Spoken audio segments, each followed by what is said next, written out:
Next one is recessive, one is dominant.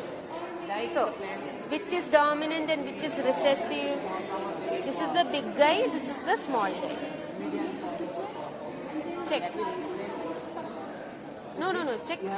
Here it is dominant. This whole thing is, one is dominant, one is recessive. Exactly. Good. Oh, wow. You got it? Check again. What is the names? Here, what is the names? Here one, here one. Then we will have a small 2 R's giving a red color. No? So, where you got it wrong? Here, one dominant and one recessive. See? So, when a big guy and a small guy comes together, what will we get? The big guy shows. Right? The red color show. So, it is a red flower here. And here also the same thing. Right? Here also a red flower. Now you understand? Exactly. Here we saw red color flower. Right? There we will get two things. Maybe a color and a shape. That is how you arrange that. They will explain it. Maybe it's stuck together. No?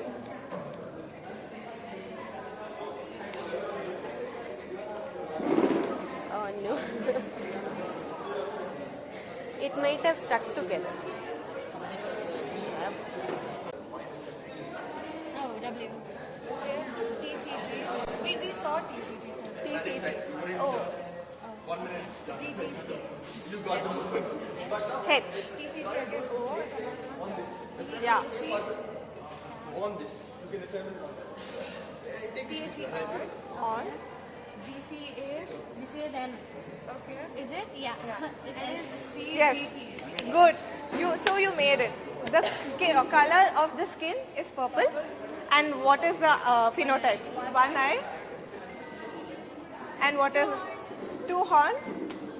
So we build you a minion. This is your minion Mel, and this is how genes in your body code for different phenotypes. And the effective is something like this. Okay. And what are codons? Codons are nothing but a language of DNA. They are made out of 4 nucleotides, bases. So A, T, G, C. So each, when it's permutation and combination. In a combination of 3, you can make many other codons which code for amino acids. When amino acids come together, they form proteins. Proteins are what make you. So different proteins code for different phenotypes. Phenotype is nothing but your external appearance. So this is just a hypothetical situation to easily explain how genes in the form of codons code for proteins and proteins combiningly form a phenotype and give you something like this. So each minion here is different. It might have a purple body, it might have a yellow body with 1 eye, 2 eye, or 1 horn, and so on. So this is how your DNA codes for your entire phenotype, and this is just a simple explanation how that happens. Would you like to wear our brain caps and take a selfie? We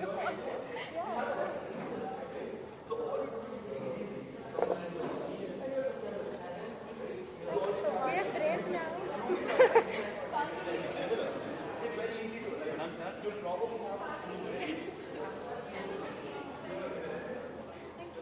Please tag us on Instagram as well.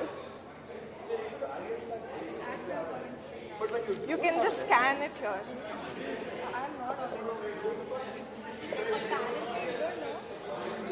It will be a great help if you can please kindly follow us.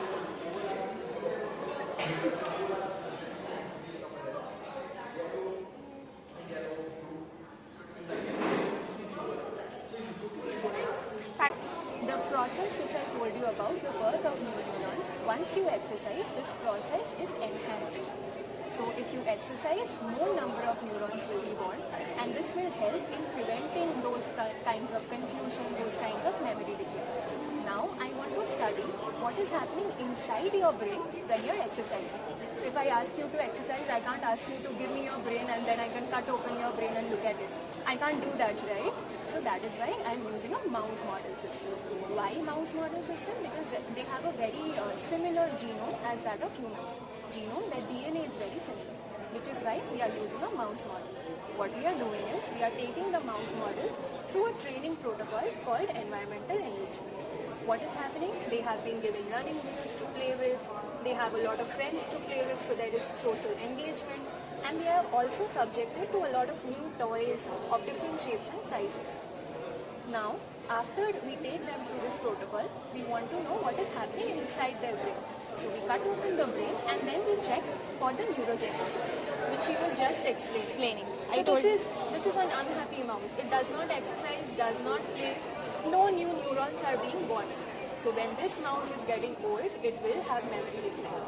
But this mouse is running, it's very happy, it's exercising regularly. So new neurons are getting born continuously.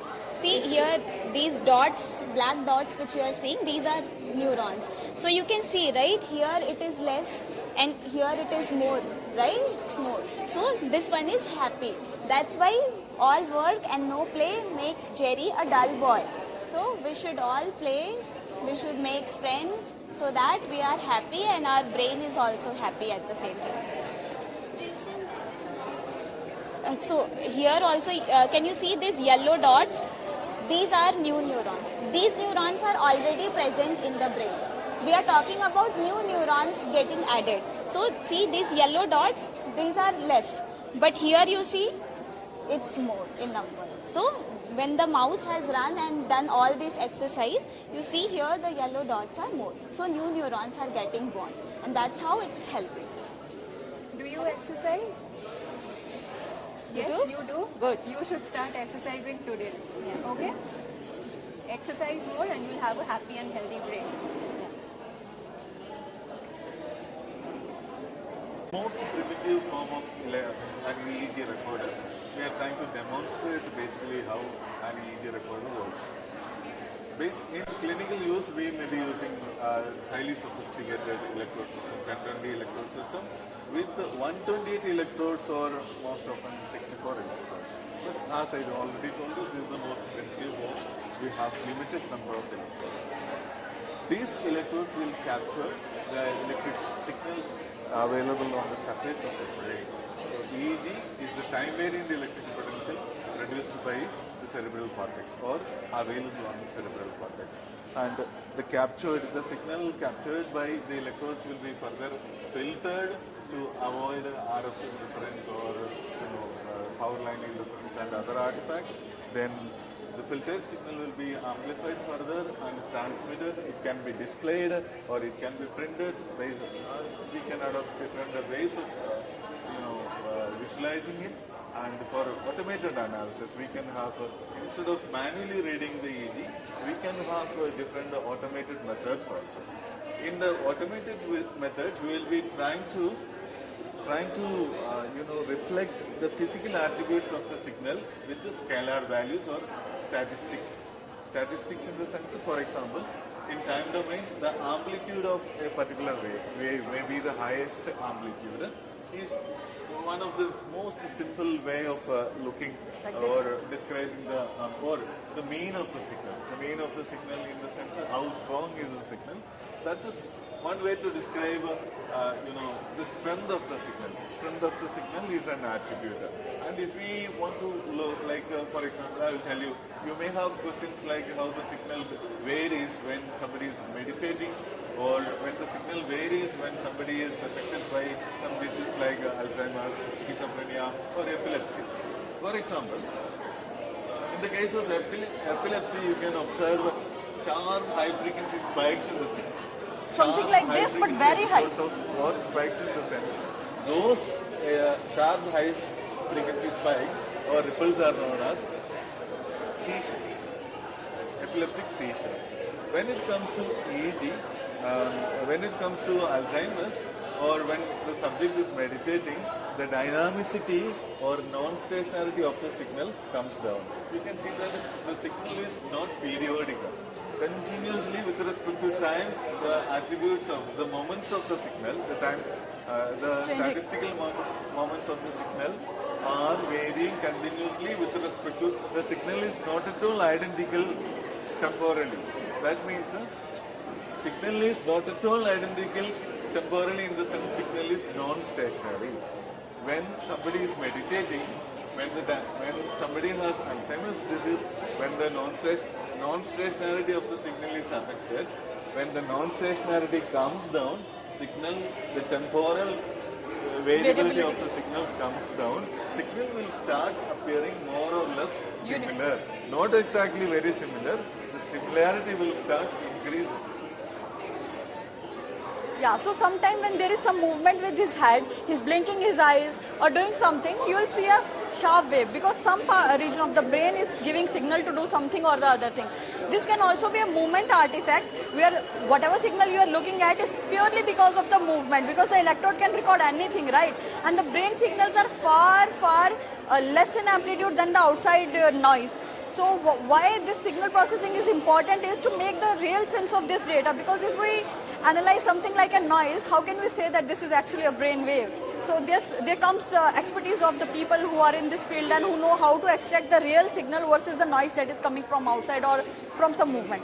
So usually when we have a real electrode setup, along with the electrodes on the scalp, we have 2 or 4 reference electrode either on the shoulder, near the eyes, maybe on the ears, to see whatever is coming is real brain signal and not because of some muscle movement or anything else.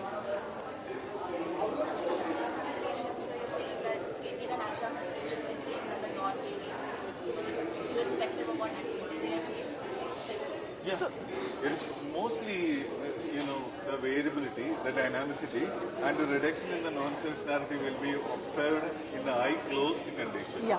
Because in the eye-closed condition, the information coming in, right, is very less, so that we will be able to flexibly understand, how far.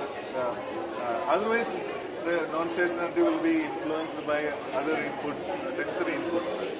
To block those sensory inputs, it's better to analyze the eye-closed EEG. Okay. So as we are talking about Alzheimer's disease, we know there are few very common symptoms that you observe with them, like they are losing their cognition slowly, they're losing their attention, they're losing their memory. So when you study EEG and all, there are few particular bands that are associated with those functions. For example, beta and theta with attention, alpha is like closed eyes state, when you are paying like a not very informed attention, but you are, let's say, listening to a music, so you are attentive but not really attentive. So those bands that are really associated with attention and memory, for example gamma and theta, I would like to quote, so you will see changes in those particular bands for that particular disease. And there are few other diseases, you will see problem in the other bands. For example, if there is somebody who is having some sleep disorder, you will find changes in the alpha. Okay, so this band specificity, disease specificity and electrode specificity, which region of the brain is getting affected by that particular disease.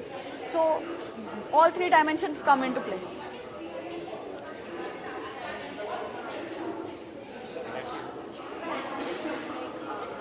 In the lab setup, how? So what we do is right now, just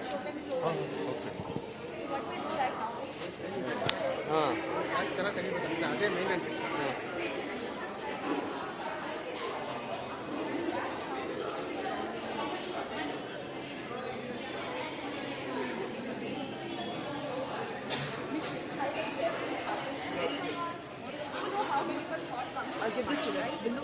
So that's how quickly neurons talk to each other. You plug it into your... Not at this level, but at this level, as a circuit. And that activates various parts of your brain.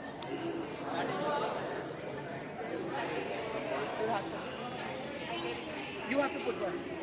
I'm not explaining. She's explaining. You explain. So,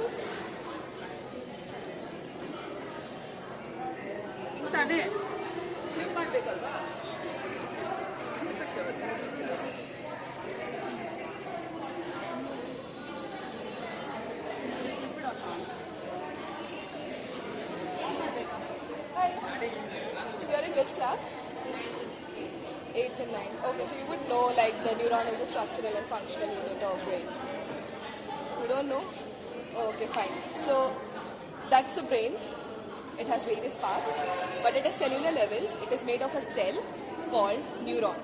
Now, neuron has various parts in it. one, I'll explain in this model. So here you see a dot, right? Now this dot is nothing but the cell body of the neuron. It has the nucleus and also many organelles. These projections, star-like projections, are nothing but called the dendrites. And this long thread-like thing is actually an axon. So what basically happens is, these connections, these projections that are there, they make connection with other neuron. That's how they communicate. So a neuron sends an electric impulse from one cell body to its dendrites to the dendrites of the other neuron, and that's how the signal transmission happens. Now, when they're making connections, that connection is nothing but depicted by a pre and a post synapse. This is a synapse. This is actually the tip of these projection. Now, this is one neuron, this is another neuron. Now, what this one neuron will do is, it will have some chemicals called as neurotransmitters. And these are vesicles, like bags. Now, these bags will be released. This area is called a synaptic cleft, the space between two neurons. Now, what happens when these neurotransmitters are released? They will bind to these particular receptors. Now, when we talk about receptors at a synapse, they could be of two types. One is ionic receptors and the other is metabotropic receptors. These the ionic receptors are sensitive to the ion change, and metabotropic receptors are changed to the metabolic changes in the neuron. Now, here these receptors are basically your receptors. These molecules, these neurotransmitters, bind to these receptors and send a signal in the next neuron. That signal is what? That signal is of calcium. Now, calcium gets activated. Now, these calciums will be released from various sources in the neuron. Now, this calcium, then what it does is, it will activate your mitochondria. You know that for any activity we need energy, which comes from ATP. That ATP is produced from the mitochondria. Now, this ATP produced from mitochondria will actually go to ribosomes, which are the hub for making proteins. And for, as I mentioned earlier, for any to everything we need proteins in the cell. Now, the mRNA, which will get transcribed to form these polypeptide chain called the proteins. Now, these proteins will further carry out all the necessary activities of the neuron and also carry out the activity of communicating with each other. And when they communicate, this is at a cellular level. The neurons actually form the network. As I was telling, that they talk to each other, that those circuits will be formed from one neuron to other neuron.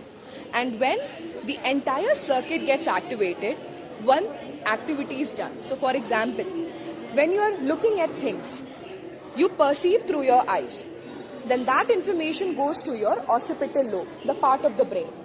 There, these circuit gets activated that you saw. Suppose you saw a bird. The structure of the bird, the texture of the bird, that all information will be processed in your occipital lobe. And that happens by the activation of circuits in the occipital lobe. Okay, and as you can see there are various parts of the brain depicted, which shows how with particular activity. So as I mentioned earlier, this is the frontal lobe. So when you're thinking, when you're processing information, this is the lobe that gets activated more. Then this is parietal lobe. This lobe gets activated when you are lifting up something, if you're having a pain perception, a pressure perception. Mostly with the sensory function, this part gets activated. Then you have the occipital lobe, which I mentioned, like for your vision perception. Then you have is the temporal lobe. When you're memorizing something, this is the part of the brain which is involved and gets activated more. Then comes your cerebellum. So cerebellum is involved with your involuntary activities in the body. For example, your heart rate. When you're happy, your heart rate goes up. If you're feared, your heart rate goes up. But it needs to come down, right? It cannot beat at such a high pace. So what cerebellum does is, it sends the signal to other parts of the body to bring back that heart rate. And then you have your pons, you have your spinal cord. Any questions? Yeah. Yes, ma'am. We're PhD students here. CBR. You're welcome. Pooja is there. Huh?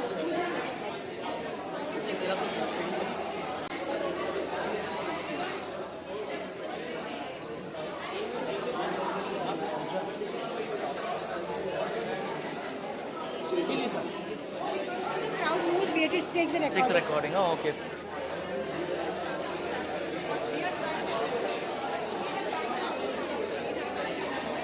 No, we have different stations.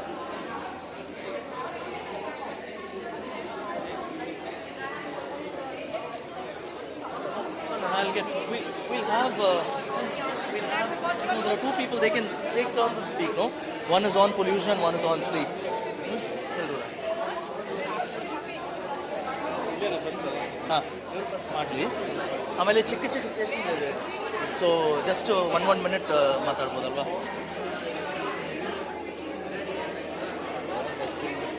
Jonas, here they have a crowd. Let him start here.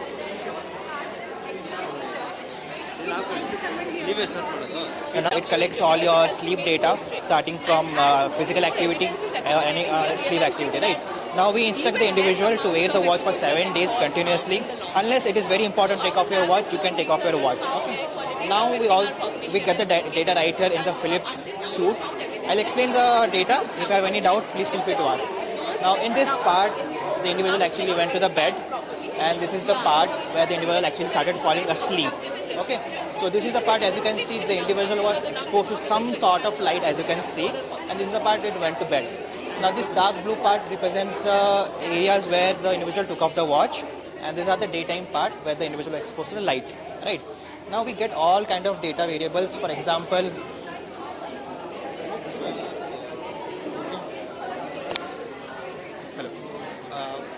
now this is the part where it represents the individual exposed to the light. Now we get all kind of data such as sleep latency. This will be a latency period. How much time will you take to fall asleep? And then how much light you're exposed to, what's the sleep efficiency like, and different stages of the sleep we get. Now after collecting all this data, what do we do with this? Now after we get the sleep data here. Now we check how much of cognitive performance they have. That means we make the individual undergo certain levels of cognitive test, check their memory, their attention, their language, visual spatial domains, and everything. So individual perform all those tests, and we have the sleep data here. The general working idea is that if you have poor sleep quality, that means the cognitive performance will be less. You might have observed that before going for an examination, if you don't get enough sleep, you make some silly mistakes in examination. So our idea is that in individuals aged between 45 and 65 years old, if they are displaying some sort of poor sleep quality or behavior, are they at increased risk of developing dementia or any sort of cognitive impairment after 65 years and above? So we collect all kind of data. We have the MRI data from there, we have the sleep data here, and we also have the cognitive data here. We combine all of these things together and we look into the factors. Right now we have one study which says that if the individuals have poor sleep quality, they have more chances of getting MCI, mild cognitive impairment. It's a stage between normally healthy and dementia. It's a between stage, and individuals who have poor sleep quality, they will have more risk of getting the MCI patient. That's the whole idea, and this is one of the results that we have got from our study. Okay. This is a line individual has to hit the switch, indicating that they are going to sleep. Okay. Either they will do it manually or it will see. Here they have hit the button, here they forgot to hit the button. So it will just record automatically. So watch is pretty accurate in what it does. Okay. The red line is the red wavelength of the white line. Red, green and the blue line. Yeah. So yeah, sunlight. I'll just remove. Okay. This is your physical activity. How much you have moved in your sleep. As you can see, you are not moving at all. The small movement. This is your whole movement you are making. Okay. Then you have the red wavelength or green. The other wavelengths are also here. As you can see the small dots here, they represent the forced wake, as in the individual just woke up. This is all the data. That the individual was exposed to some sort of light and made us, like it was a physical activity kind of thing. Here the individual was not moving at all. Maybe was sitting on the table and was exposed to light, but here it was moving and also there was change in the wavelength. So might be the individual was moving in the environment. And there's a frequent change in the... So as you can see, this individual has gone to bed at 11 a.m. every day and has maintained, or 11 p.m. every day, and has maintained a consistent sleep throughout. So we recommend 6 to 7 hours of sleep, which is really important because if you do not get that much of sleep, the accumulation of waste protein aggregates will increase in your brain, which might affect your sleep quality and eventually cause some cognitive impairment. That's the idea. What is the Grey light, I think that's the data was not recorded for that time. They took off the watch like that. Same thing. Okay. She was very helpful. Thank you. What's your name, sir? I'm Hitesh.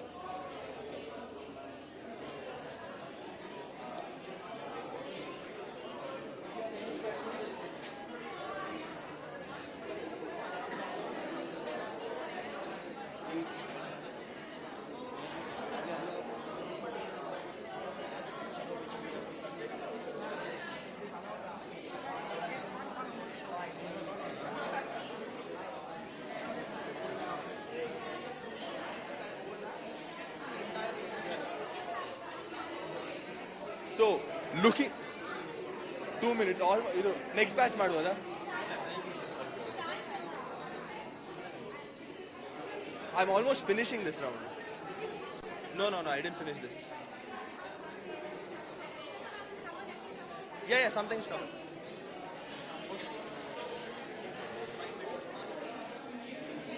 They have anger issues, those kind of things. This is how a healthy brain looks like. This is a healthy neuron, which is the basic functional and structural unit of a brain.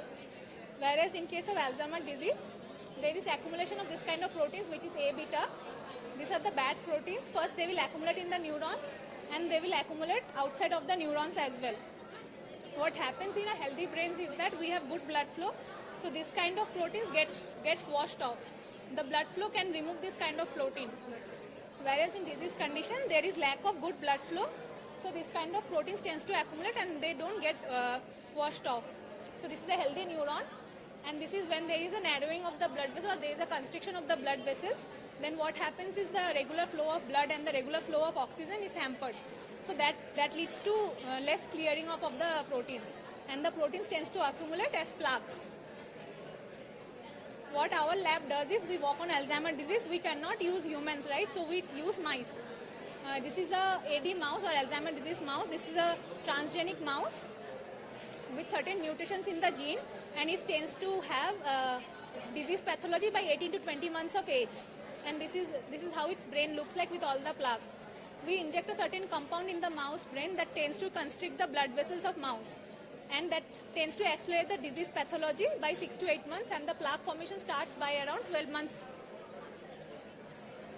And this is what a brain looks like under microscope. This is healthy vessels.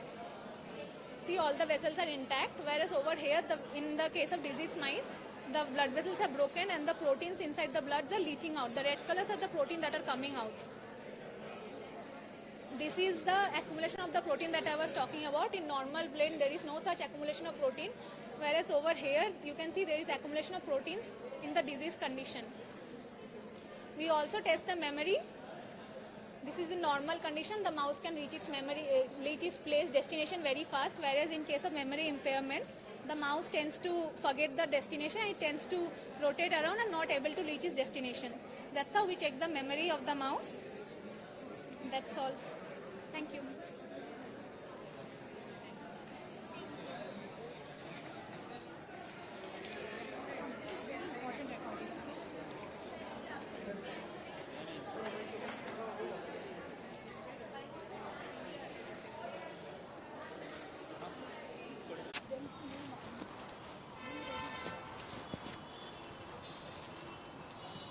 So ಇಲ್ಲಿ ನೋಡಿ explain ಮಾಡ್ಬೇಕಾ ನಾನು?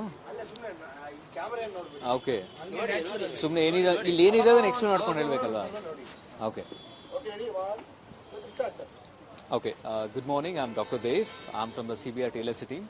Today I'm going to explain about what is TLSA. This is basically a Tata longitudinal study of aging, where we'll be recruiting volunteers who are above 45 years of old, so that we'll be understanding their daily habits like lifestyle, sleep pattern, diet pattern, their family history, their medical history and everything. And based on that, we're trying to identify or understand what is the difference between healthy aging and a dementia patient, so that once we get to know the normal lifestyle, then we can compare to the or segregate the patients who are having any memory issues or something like that. So here we are doing both on the rural and the urban variants on the India, and this is our team where we have all the procedures like OCT, the eye examination, the lung examination, gait and balance, the MRI. We have all the sophisticated and the most advanced investigations what we are doing it here, and we're doing it like free of cost. We are not taking any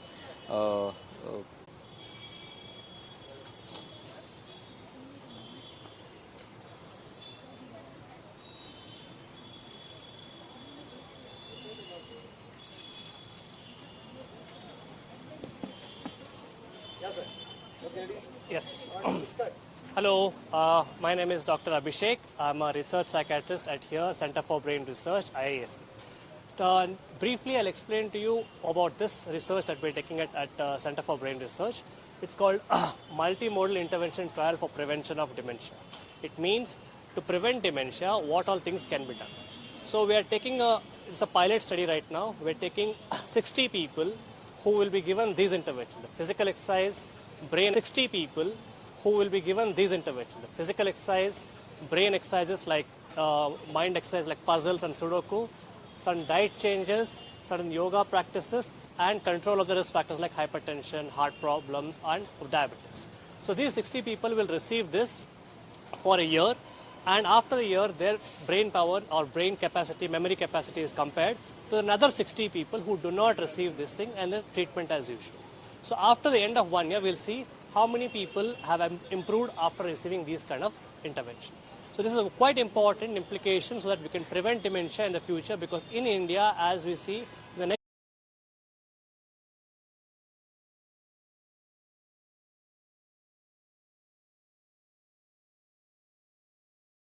You are from biology background, right? No, but you're from biology. So basically in our human we have a DNA which is ATGC, right? So we need to find that genetic variation. So what is the genetic variation? Suppose we have a reference genome. So from that we have to find what is the difference in our population. Where am I? Here. Okay. Is it? Is it fine? You're talking about the F1 generation. Not only that one. So this is a normal genetic variations. So suppose in the world we have one reference genome. So that is the constant. So we have to find the variations in our population. Suppose you might have some different positions, I might have different positions and all. But why we need to study this one? We know that India, in current India, we have different cultures, different ethnic groups. There are a lot of things, particularly in India. So in the world, whatever the data are available, which is European specific. So if we use that one, it will be little difference from us. So we have to find our Indian population's reference sets. So why we need to find it? Suppose this is the healthy brain, one example. So there is a variations in the ApoE gene. You might know there is a gene which causes the Alzheimer's disease and all. So that variation, if it comes, it will shrink and all. So that finding that variations, we need to do this whole genome sequencing analysis, finding those variations in the population's level. So that is depends. Some inherited also will be there, or environmental. Now it is factors of environmental also, and also inherited from your parents. It will come.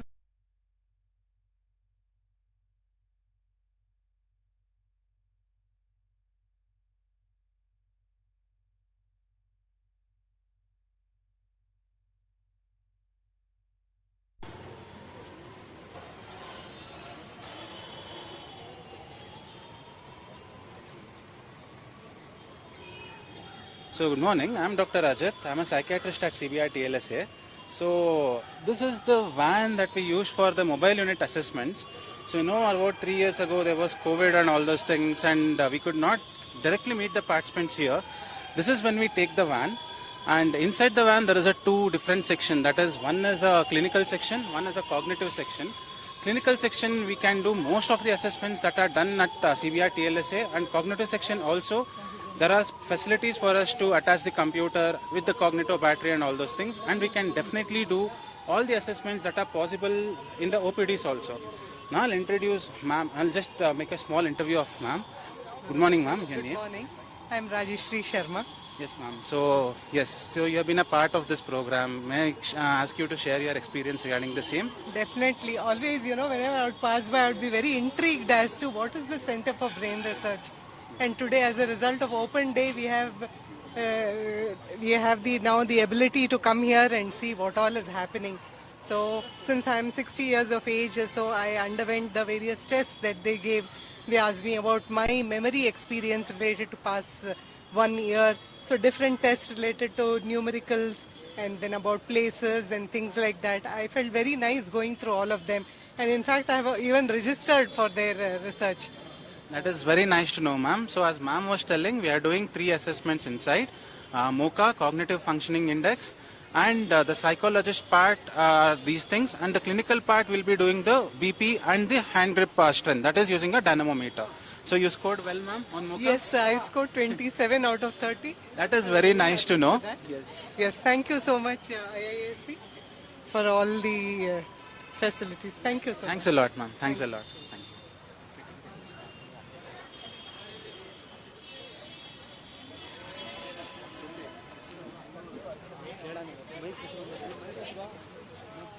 Next is Shafiq. Camera coding. Mic coding. Closer. This is ಇದ್ರ start ಮಾಡ್ತಾರೆ ಹಾಗೆ ಹೋಗ್ಬಿಟ್ಟು ಅಲ್ಲಿ ಹೋಗ್ಬಿಟ್ಟು ಆಯ್ತಾ next second mic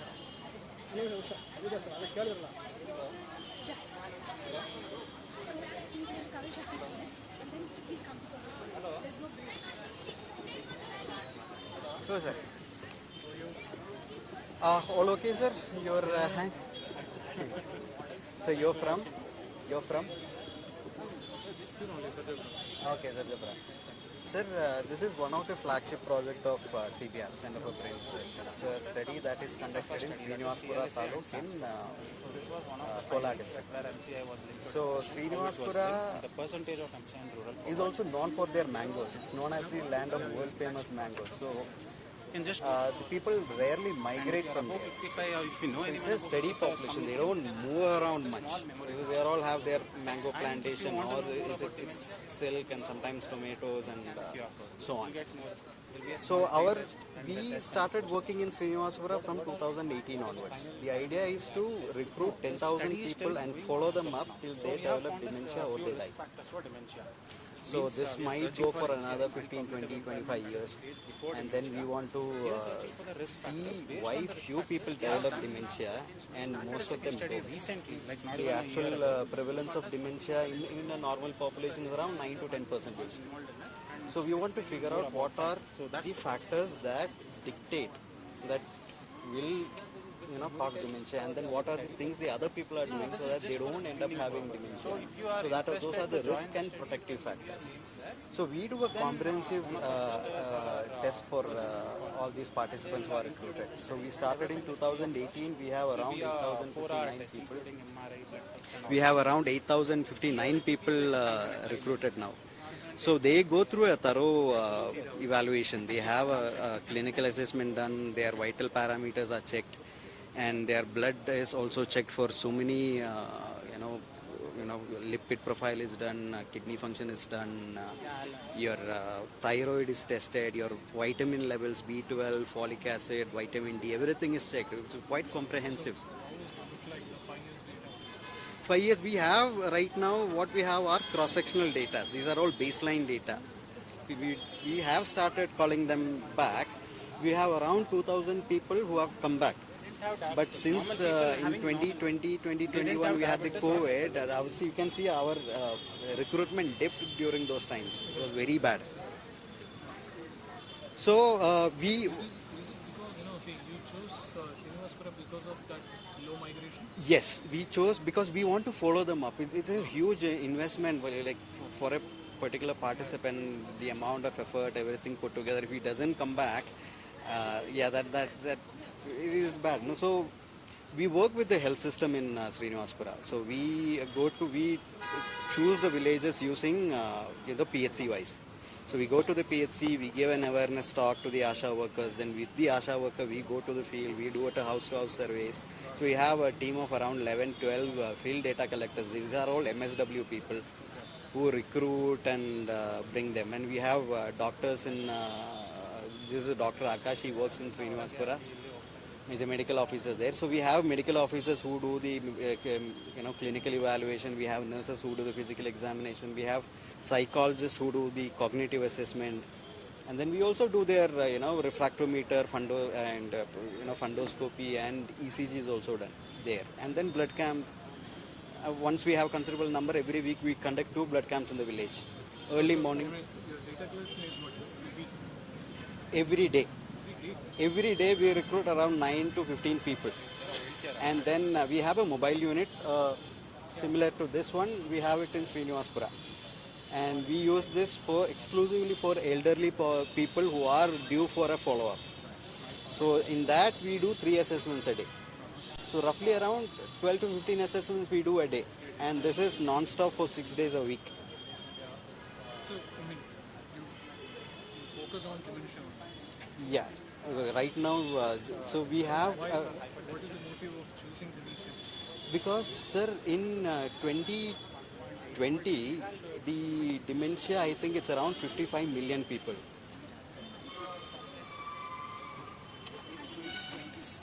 So, hi again. So, continuing with the SANSCOG study, we have done a small research.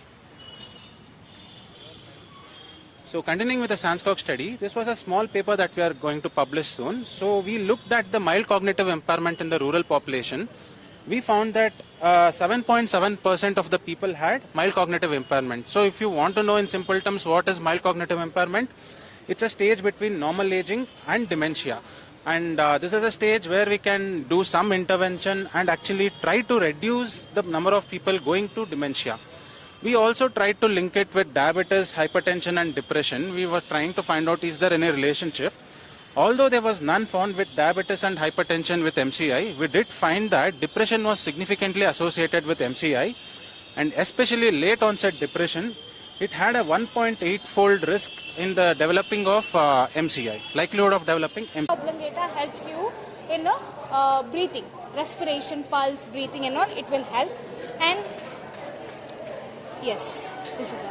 And when you come to this part, so if you see the ventricles here, these are the ventricles where the CSF production happens. And if you see the small, the part here, it is called the hippocampus. So this hippocampus will help you to remember things. And then if this hemisphere has 4 lobes, the frontal lobe and the temporal lobe and parietal lobe and the occipital lobe. When you see the frontal lobe helps you in judgment, the intellectual things, the judgment and the problem solving. So all these things will be taken care by the frontal lobe here. So and then you have the temporal lobe here. So this temporal lobe will help you in hearing. You all are hearing. So this is the temporal lobe will help you in this. Okay, that is all about it. Thank you.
real human brain, what you're seeing this. So this, the brain weighs about 1.2 to 1.4 kg. Can you imagine that you're holding 1.42 to 1.4 kg in your head, in the neck? So that has been protected by the CSF, the fluid called the CSF, which is produced in this ventricle, and that will circulate throughout the brain, and it acts as a shock absorbent. When, if you see here, the brain has been cut, the sagittal section, we call this as a sagittal section, that's called right hemisphere and the left hemisphere. So this is a part of right hemisphere here, and if you see here, can you see this right and the left hemisphere is connected by the callosal corpuscle, and here if you see the leaf-like structure, this is called the cerebellum. So this cerebellum, you all are standing right, so it is taken care by this organ, cerebellum. So it helps you to stand, the physical structure, the physical posture of the human body. And if you see here, it's a midbrain. It is a medulla oblongata, and then it is continued to the pons. Medulla oblongata helps you in breathing, respiration, pulse, breathing, and all. It will help. And yes, this is that. And when you come to this part, so if you see the ventricles here, these are the ventricles where the CSF production happens. And if you see the small, the part here, it is called the hippocampus. So this hippocampus will help you to remember things. And then if this hemisphere has 4 lobes, the frontal lobe and the temporal lobe and parietal lobe and the occipital lobe.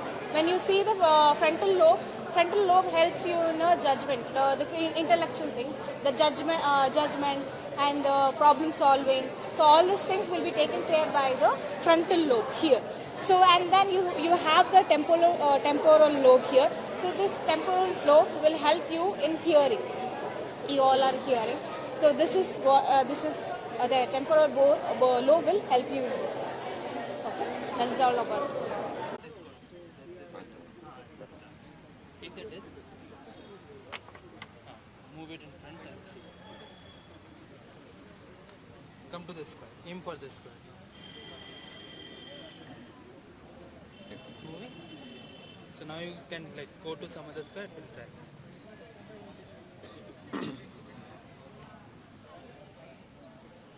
The light is not proper.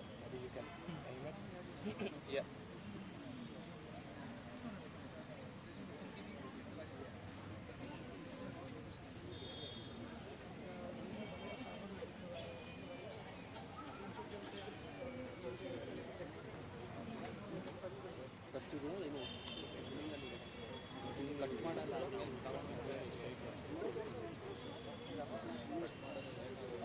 So we are just working on the high-level control. Although it's an open-source platform, you can program it for whatever use cases you wish.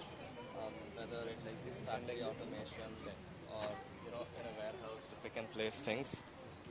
Oh yeah, sure. It's a mic. Cool.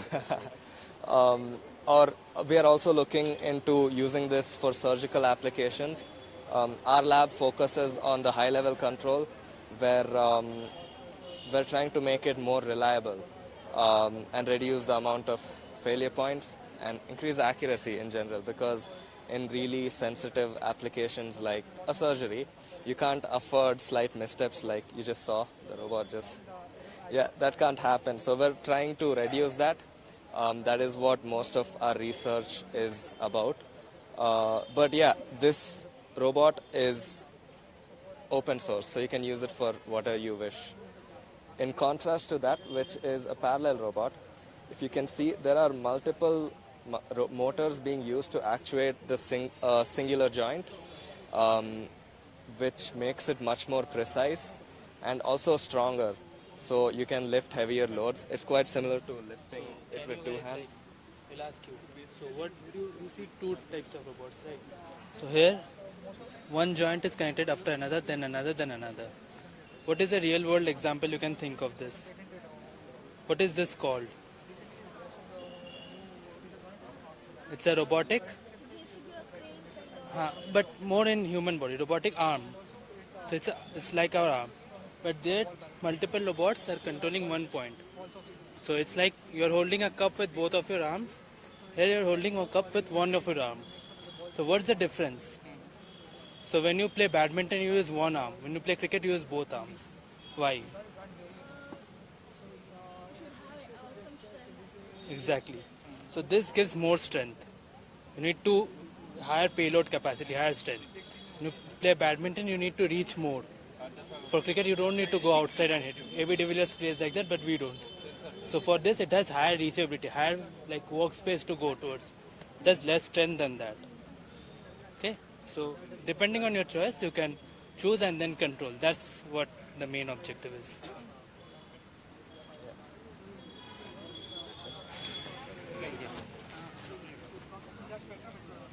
Chocolates.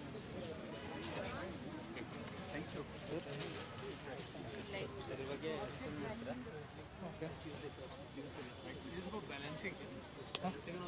Yes. Yeah. So this is a Stewart platform. It's also called as a parallel manipulator. A manipulator is just basically there are two types of manipulator: a serial and a parallel. So you can see there, that's a serial manipulator, and this is a parallel manipulator. A parallel manipulator is generally known for its higher load carrying capacity and a lot less error when compared to a serial manipulator, because all 6 of the motors are working to move the single base platform. So in this for this project, what we use a camera and use this object to detect any green object for that matter. So we'll be using this. So we have you define 9 grids for the camera. Each of this grid says a specific position in the camera. So this data is given to publisher or and a subscriber node in ROS. The publisher publishes the index value to the subscriber, and the subscriber controls the motor. So you can see this. So as long as the camera, the platform moves accordingly. So you can move it however you want, and it just follows it. So you can see that's a real time feedback of the platform. Any doubts? Any doubts?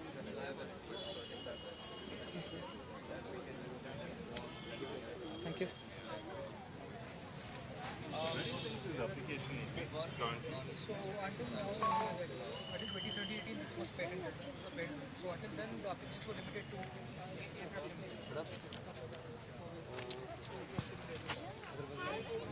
Explain. This clip. Oh, okay. Okay, so this is a self-balancing cube. Here we are not like this doesn't have any external force on it. It's balancing on its own just based on the rotation of the vehicle. The wheel is rotating so as to create the balancing force. So if you keep anything on its edge, this is not a stable position, right? It would tend to fall. So once it tends to fall, the wheel would rotate such that it creates the counterbalance to balance it on the edge. So even so, if I tap it lightly, it still won't fall.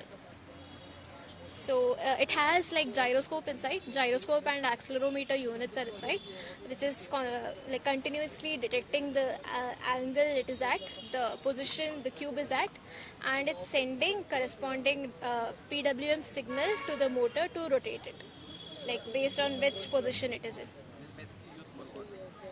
This application can be extended for like self-balancing vehicles, like two-wheeler vehicles balancing, or like for space rovers as such.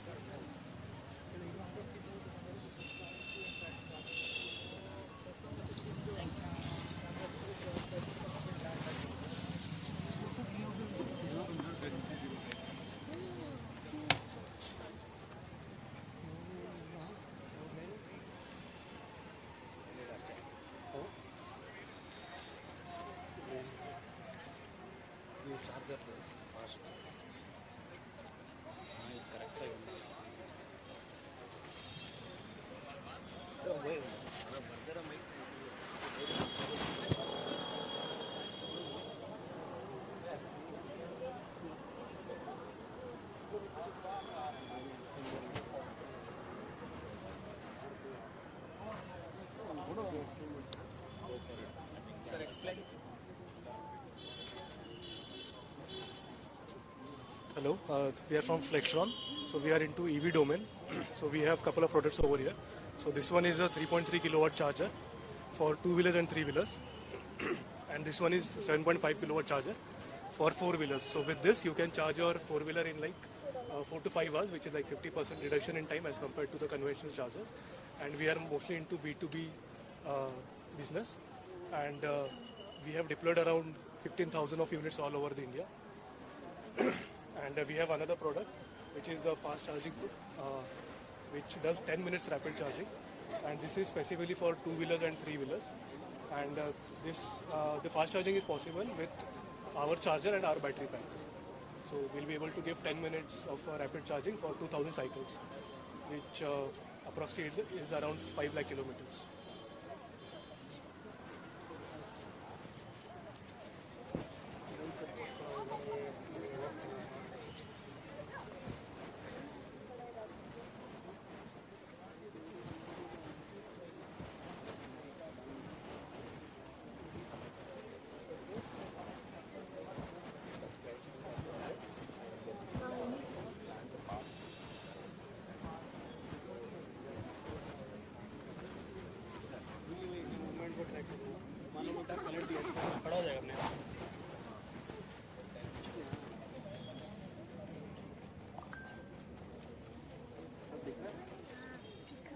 So, hi everyone, I am Aditya Shrivatkar.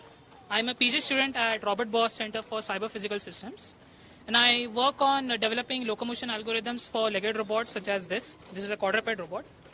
Now, one natural question that one might ask is, why legged robots in general? So, let's say you have missions, search and rescue missions, right? There you have a lot of debris and terrains are uneven. So, in such scenarios, your traditional wheeled robots, they cannot really traverse. So in that case, these guys can, sort of climb on that rough terrain in a nice way and sort of help the rescuer to conduct its operations. Then another avenue is space explorations. So let's say you want to send robots to conduct like geological surveys on different planets. In such scenarios, your traditional wheel robots again cannot really traverse such harsh conditions. So in that case, these robots are really helpful. And the way these works is like, if you have seen any animals walk, like a dog or a horse, they have some set pattern of walking, or maybe a cat. So we sort of code this gait pattern into this robot, and then it can sort of adjust based on its environment or surroundings, observations, and try to sort of adjust its footsteps or velocity, etc. So yeah, any questions? How fast it can go? So this robot is, I think, 4 meters per second. Any other questions?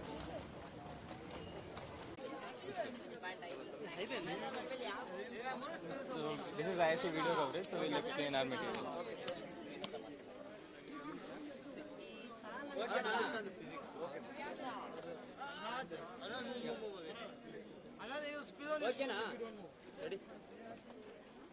So welcome to Materials Engineering Department. So every year we demonstrate a fun experiment with non-Newtonian fluids. So non-Newtonian fluids are kind of fluids which doesn't follow the simple nature as water. When you punch water, it will splash, but this fluid, when you punch it, it will behave like a solid. The faster you move your hand in this liquid, the more solid it will feel like. This is oobleck, and it is made from 3 volumes of corn flour and 2 volumes of water. When you mix them together, this material-like consistency is observed, and you can, harder you punch it, the more solid it will feel like. But if you just rest your palm on top of it, the palm will sink to the bottom. You can also run on it and you won't sink. And you can take it, some of it on your hand, roll it around like a ball. It will feel like a solid, but as soon as you stop, it will behave like a liquid and fall down.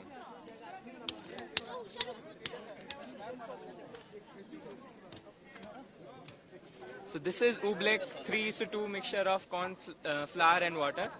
And this is a non-Newtonian fluid. Other example of non-Newtonian fluids would be ketchup.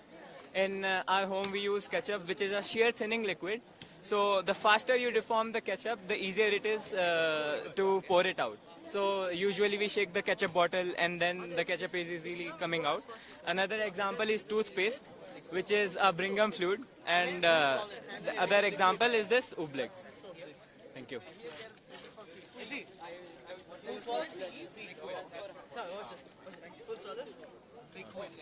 you, bro. Thank you.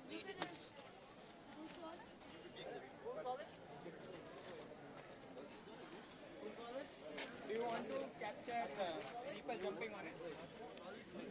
I want to do that. Do you want anybody volunteering?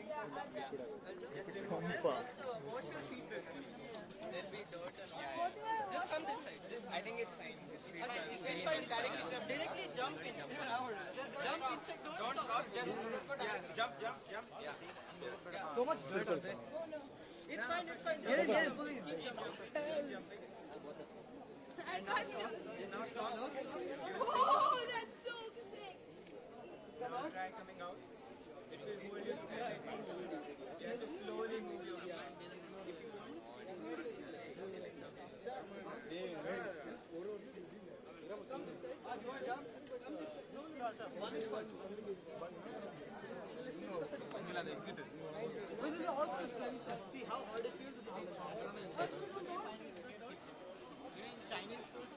Next ఇది bros explain చేయండి video coverage అయ్యేసింది Oh my god. వాళ్ళు cover చేస్తారు Yeah. ಅಣ್ಣ ಅಲ್ಲಿಂದ start ಮಾಡಿ ಅಲ್ಲಿಂದ start ಮಾಡಿ ಮತ್ತೆ ಇಲ್ಲಿ ಬನ್ನಿ not A spiral Oh my god. ಇದನ್ನ ಎಟ್లా ಹೋದది? చేత్తో పట్టుకోవాలి I would like to explain from BHL. We'll start. Okay. So these are BHEL. These are from BHEL. So these are insulators, and these are heat storages. These are generally used in industrial applications for efficient heat regeneration. Heat regeneration means we use the same heat that is used in previous batch to produce next batch of components, and these are called insulators. So these are generally used in electrical poles or something like that to reject high voltage transformers, to reject out the waste heat without compromising with the amount of electricity that is flown through the copper wires, because copper wires generally have a low melting point, so they can melt out. So for these applications, these are generally used. This is generally used in many industries, like you can say steel industry or something like that. I mean, terminology will be different. In steel industries, these are generally called refractory bricks. So these act as a heat exchangers. They will store heat for some point of time, and they will give the heat. Until then, we can pass the whatever component that is produced, and the next batch of the raw material for heating. This acts as a bridge. So here, what is the aim of these things is to reduce the costage, to reduce the amount of fuel that is used, or and also like to reduce the amount of fuel that is being used basically.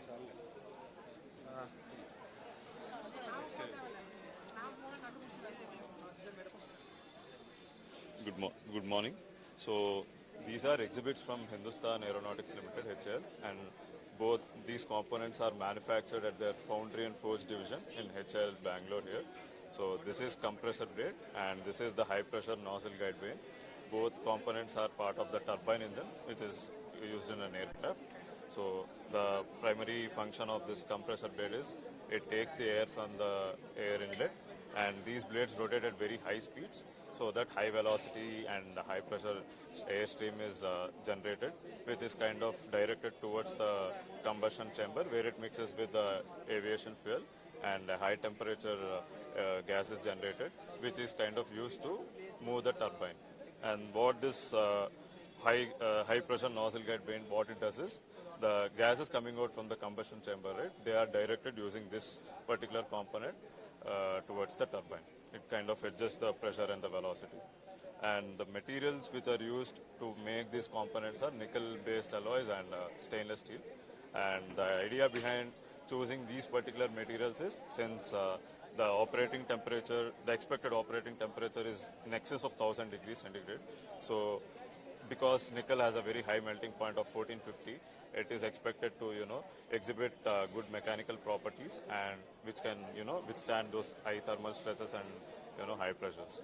And along with nickel, you will be having other alloying additions such as chromium, molybdenum, aluminum, because of their good corrosion resistance and oxidation resistance and so on. And this particular component is made using high precision forging, and this component is made using a casting technique called investment casting.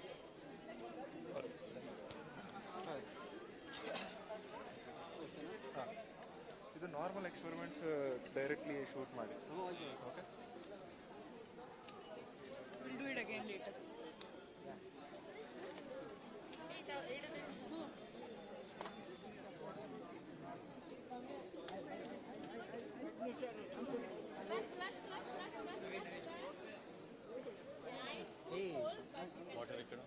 Water Manjunath దగ్గర తాగొచ్చు canteen okay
Sounding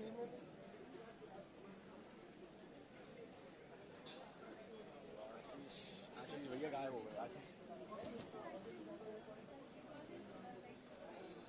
ಇದು ಮೈನ್ Pramila you are starting I need you to explain What? What you are doing they taking video anyone of Okay, Pramila. Okay.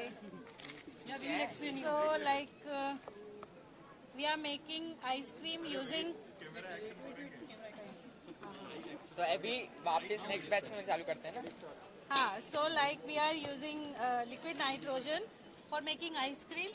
Since we know that evaporation will cause cooling, so we are going to pour the liquid nitrogen inside the base we are making here.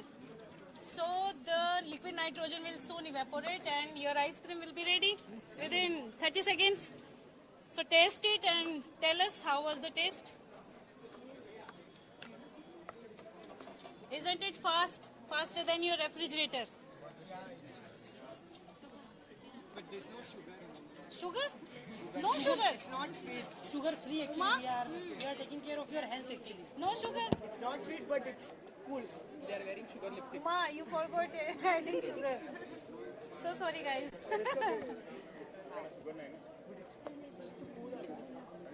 But there is a natural sweetness inside it. Like what? What is that natural sweet? Milk. Like milk, inside milk, there is a natural sweetness inside. No? So what is the temperature of liquid nitrogen? It's at about Minus 77. 196. Minus 196 degrees Celsius. So it can freeze you or not? It can. Yeah, it can freeze. Why? How did you come to that conclusion? Because it is minus 190. How you came to that conclusion that it can evaporate you as well? It not evaporate me, it will freeze me, right? Yes. So it can easily freeze So, them. we are going to pour inside it.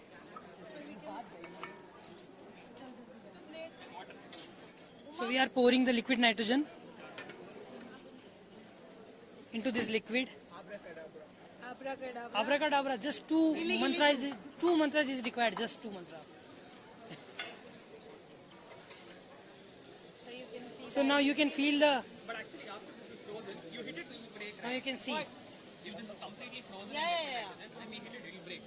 What this This is plastic. This won't go to that. So Plastic is. If it is fully covered into the liquid nitrogen, then it will break.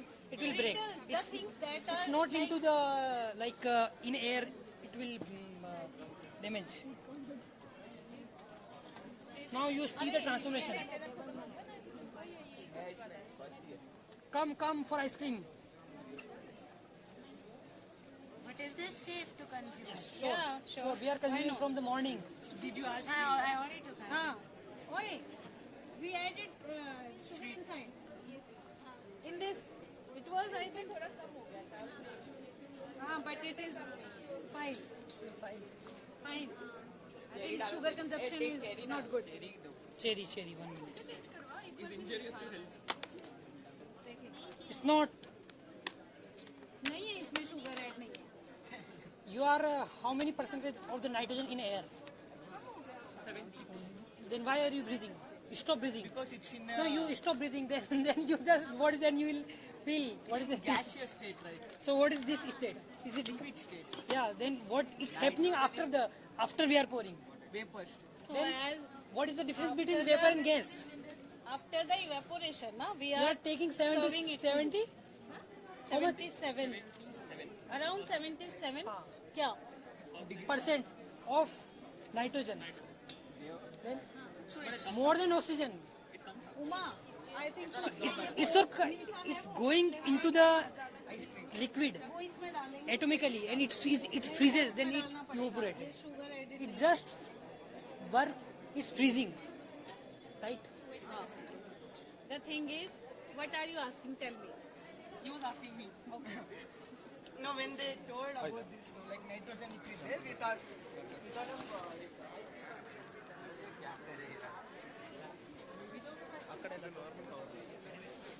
let's start the demonstration.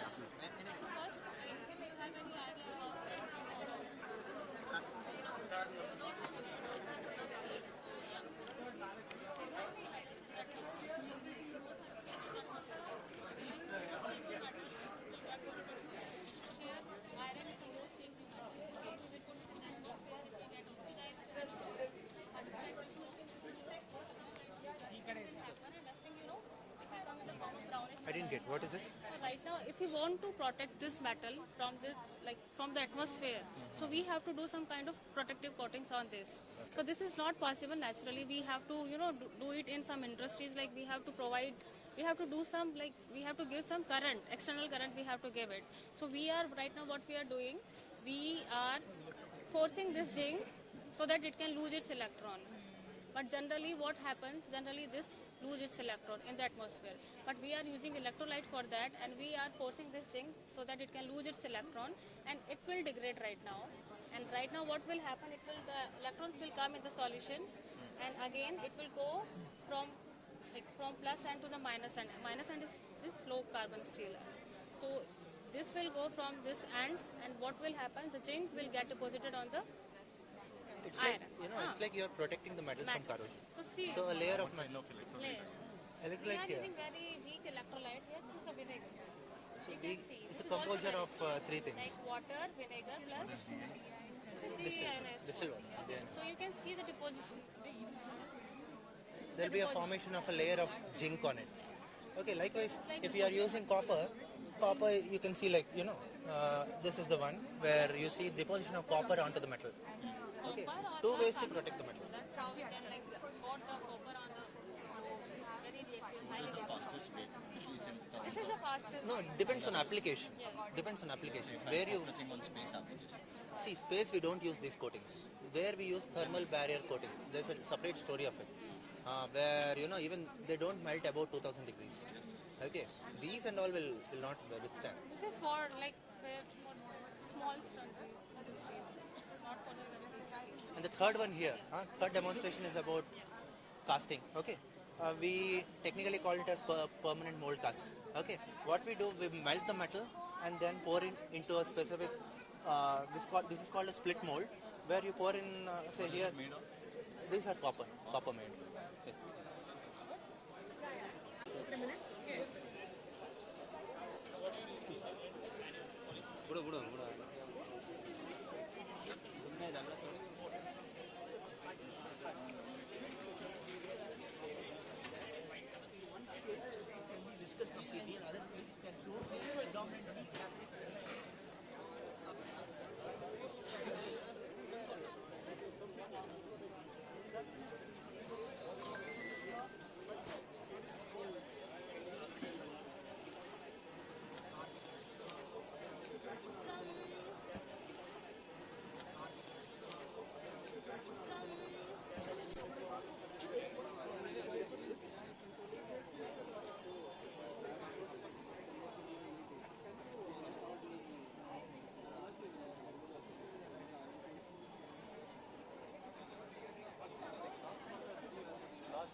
Welcome, ma'am.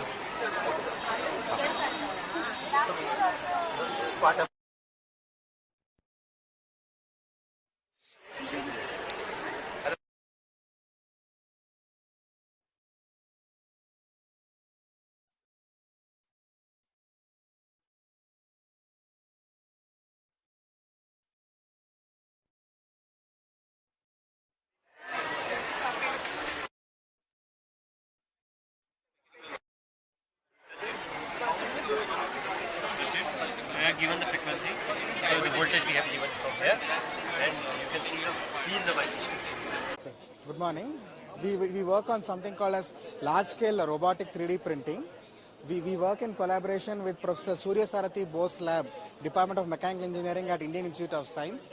So all the products that you have seen, the robot, the bench, this pet house that you are seeing, this chair, all of them are 3D printed by us using post-consumer recycled plastic.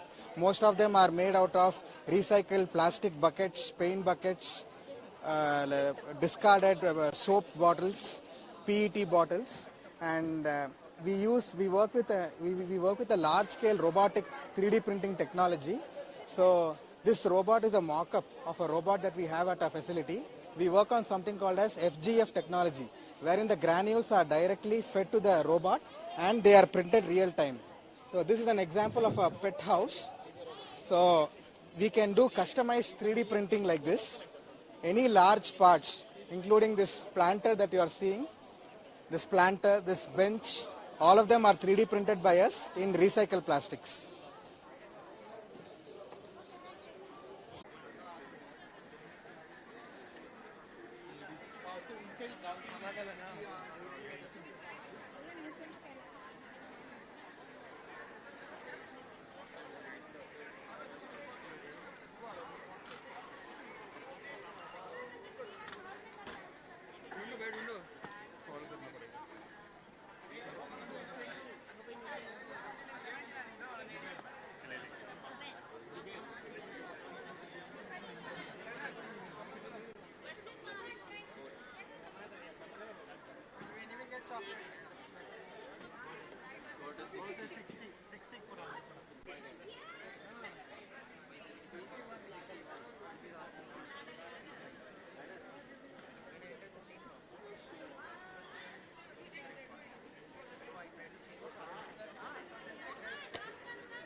Come on.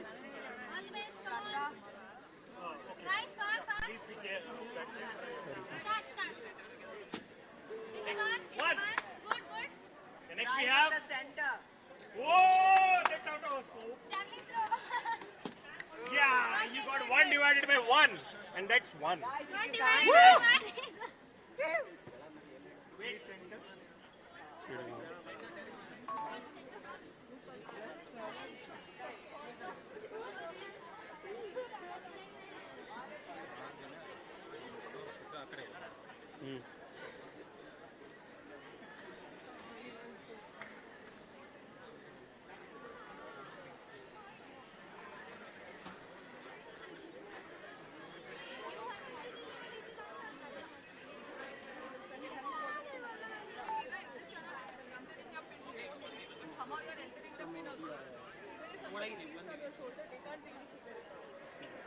That is the whole idea. For the prize, what I have to do? Play as many times as you can. And then fill up the extra. So what the show is one games are now. At the end. You can all come over here. Come over here so that you can see the screen, yeah? Or you can go for other games. Right. So before that, come over here, come inside. Right, so I'd like you all to split into Faster. You want to try this? No, actually. We are supposed to have so much people.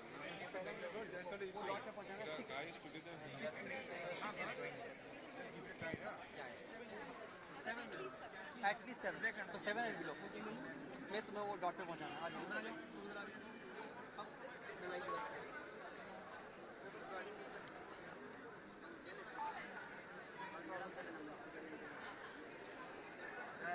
Leaking bucket है paper में add करना leaking bucket पता में शायद ಎಲ್ಲಿದೆ leaking leaking bucket ಮಾಡಿದ್ಮೇಲೆ ಮತ್ತೆ ನಾವು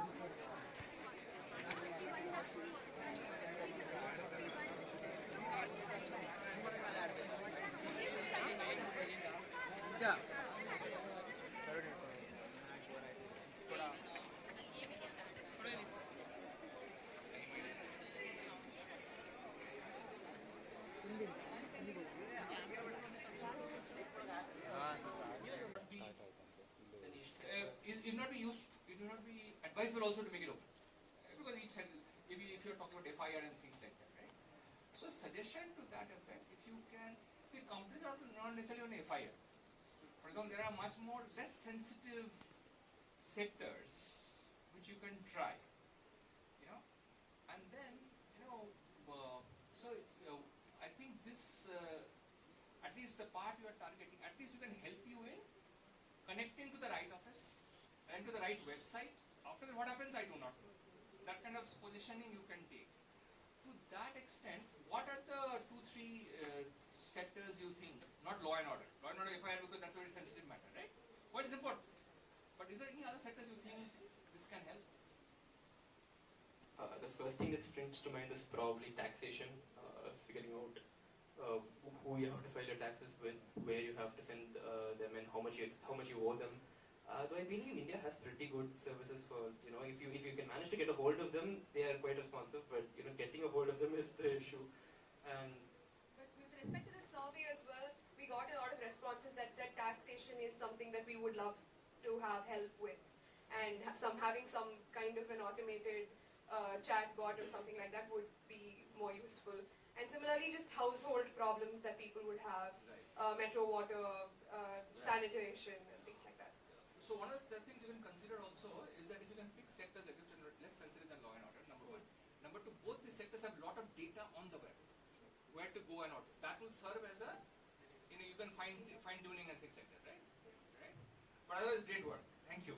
Thank you. Thank you very much. thank you very much.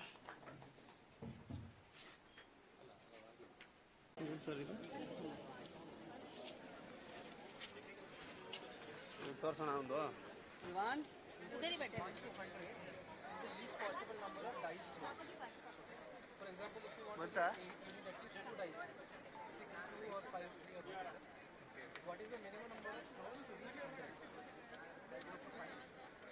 And you have 5 minutes for this. and reaching to the 6 mirrors and backing to the targets. Yeah, this is reaching to the 6 targets and reaching back to the target, okay, with the help of the mirrors and the laser. So one by one we need to adjust so that all this 6 mirror has to be reflected and back to the target at the corner. There you can see the point. There it should reach. Yes. And that's it. And you are done. Mechanical switch. So suppose that I have to convert, I have to apply 15 volt to this load such that I have to obtain the 5 volt as output. So I will connect this input to the load such that my switch will make it 5 volt. So that will be depend on for how much time you are going to make this switch on and for how much time you are going to make this switch off. As I told you that suppose this 15 volt is going to be connected for 0.33 second and total time period of the cycle is 1 second, then 15 multiplied by 0.33, it will give me 5 volt. So in this case my device is on for, means this is mechanical switch actually, it is on for 0.33 second and off for 0.66 second. Now as I told you, suppose you have to obtain or you have to charge on a battery or something like that, then you can't make this switch operate at very high frequency as it is a mechanical one. So in order to replace this one, we are going to use this MOSFET. Okay, so MOSFET is also having three terminals, as this your mechanical switch is having 3 terminals. This is basically SPDT switch, single pole double throw switch. So this is having 1 terminal, second terminal, this is controlling terminal. So similarly, this is MOSFET, it is having 3 terminal. So for the time being, but for understanding, I am telling you, this is a controlling terminal, means this terminal. Middle one was this red terminal, and this one is negative terminal, okay, black one. Okay, so by using this device, we can operate this switch at very high switching frequency. As this device has 20 kilohertz switching frequency, it means we can operate it 20,000 times in 1 second. So this is a catch in this one, means if you want to reduce the ripple in the inductor current and you have to charge our battery or any other appliances, then for that we'll use these devices as they will charge it very fast. Okay, now there are 2 types of devices now we have. These are the signal level devices and these are the power level devices. These will be operated for low ratings, low voltage and current ratings. These will be operated at higher current and voltage ratings. So now suppose that I have to make one inverter, suppose that inverter needs total 6 devices. Total 6 devices will be required. So in that case, suppose actually this is a very small one, I'm just telling you, if the rating is more of the inverter, then in that case you will require another device. So suppose you have to use, you have to make a 3-phase inverter, so it will require 6 devices. So I will 1 device here, another here, then another here, means total 1, 2, 3, 4, 5, 6. In this way I will use the 6 devices. But that each 6 device will require the controlling terminal. As in this case, this is one controlling, so this has to be controlled by someone. So this one will be controlled by this one. This is called as gate driver. Okay. So this gate driver is used to drive the gate. Okay. So it will make on off as per the requirement how much switching frequency is required. Okay. So now using these devices, we have to make the inverter. Okay. So this is the inverter. It require 5, 6, 7 devices. Okay. So each individual device will require 7 gate drivers. Okay, for controlling one. Suppose that rather than using so much space, if I have one device, it comprises all the 6 devices in itself, then it will reduce the space. Okay, so this is the device, it is having 6 devices actually. So it is reducing the space and all that. Okay, so these are all 3 are the inverters. This is the inverter which was developed by our senior few years ago. Then from this inverter we came to this one. From here to this one we came here. Now tell me, what is the difference between all 3 converters? Size is the issue. Sorry, size is the constraint. That in this one the size required is more compared to this one and compared to this one. Okay, same circuitry is there. Whatever circuitry is here, the same circuitry is also here. You can see these are the gate drivers. Whatever gate drivers are a similar gate driver also you can see here. Similarly, the gate drivers are also here in this part. You can see there. Then capacitors also here. Similarly, capacitors are also here. These are also capacitor. These are also capacitor. And these are the capacitor in this case. Okay, heat sinks is also there. Heat sink is also there. You can see here heat sink. Okay, so heatsink is also there. So and here the heatsink is also there. Means operation is similar, only the space is a constraint that as the technology got evolved, accordingly we made the changes in the converter design. So any question do you want to ask? No? Okay, thank you.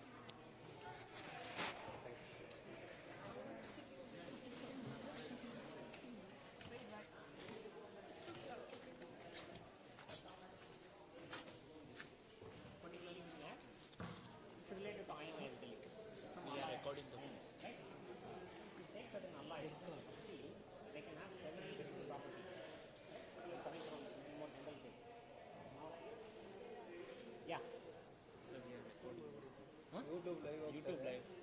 Okay. So what's going to happen here is, now this is some steels. So different steels have different properties. Now you want a shaft, right? Let's say there's a shaft that has to transmit torque. That will have a different kind of a property. That should have high torsional strength for you. Now you use steel at home, stainless steel you use at home. That they'll put certain alloys on that and they'll make it stain free. Okay. Whereas some of these will be non-magnetic. Whereas some alloys of steel, of iron, are magnetic in nature.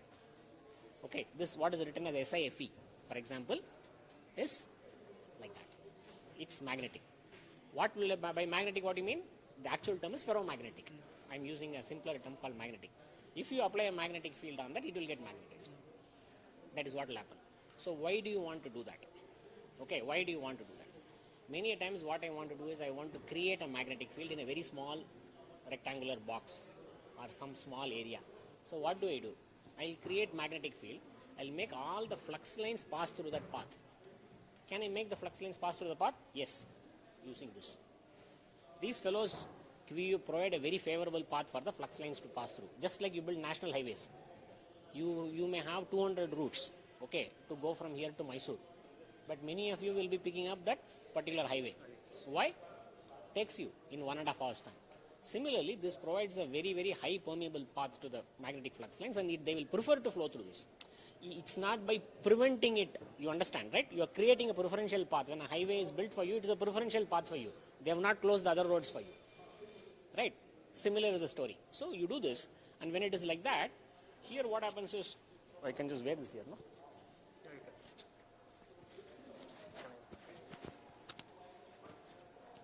Yes. Yeah, that's metal.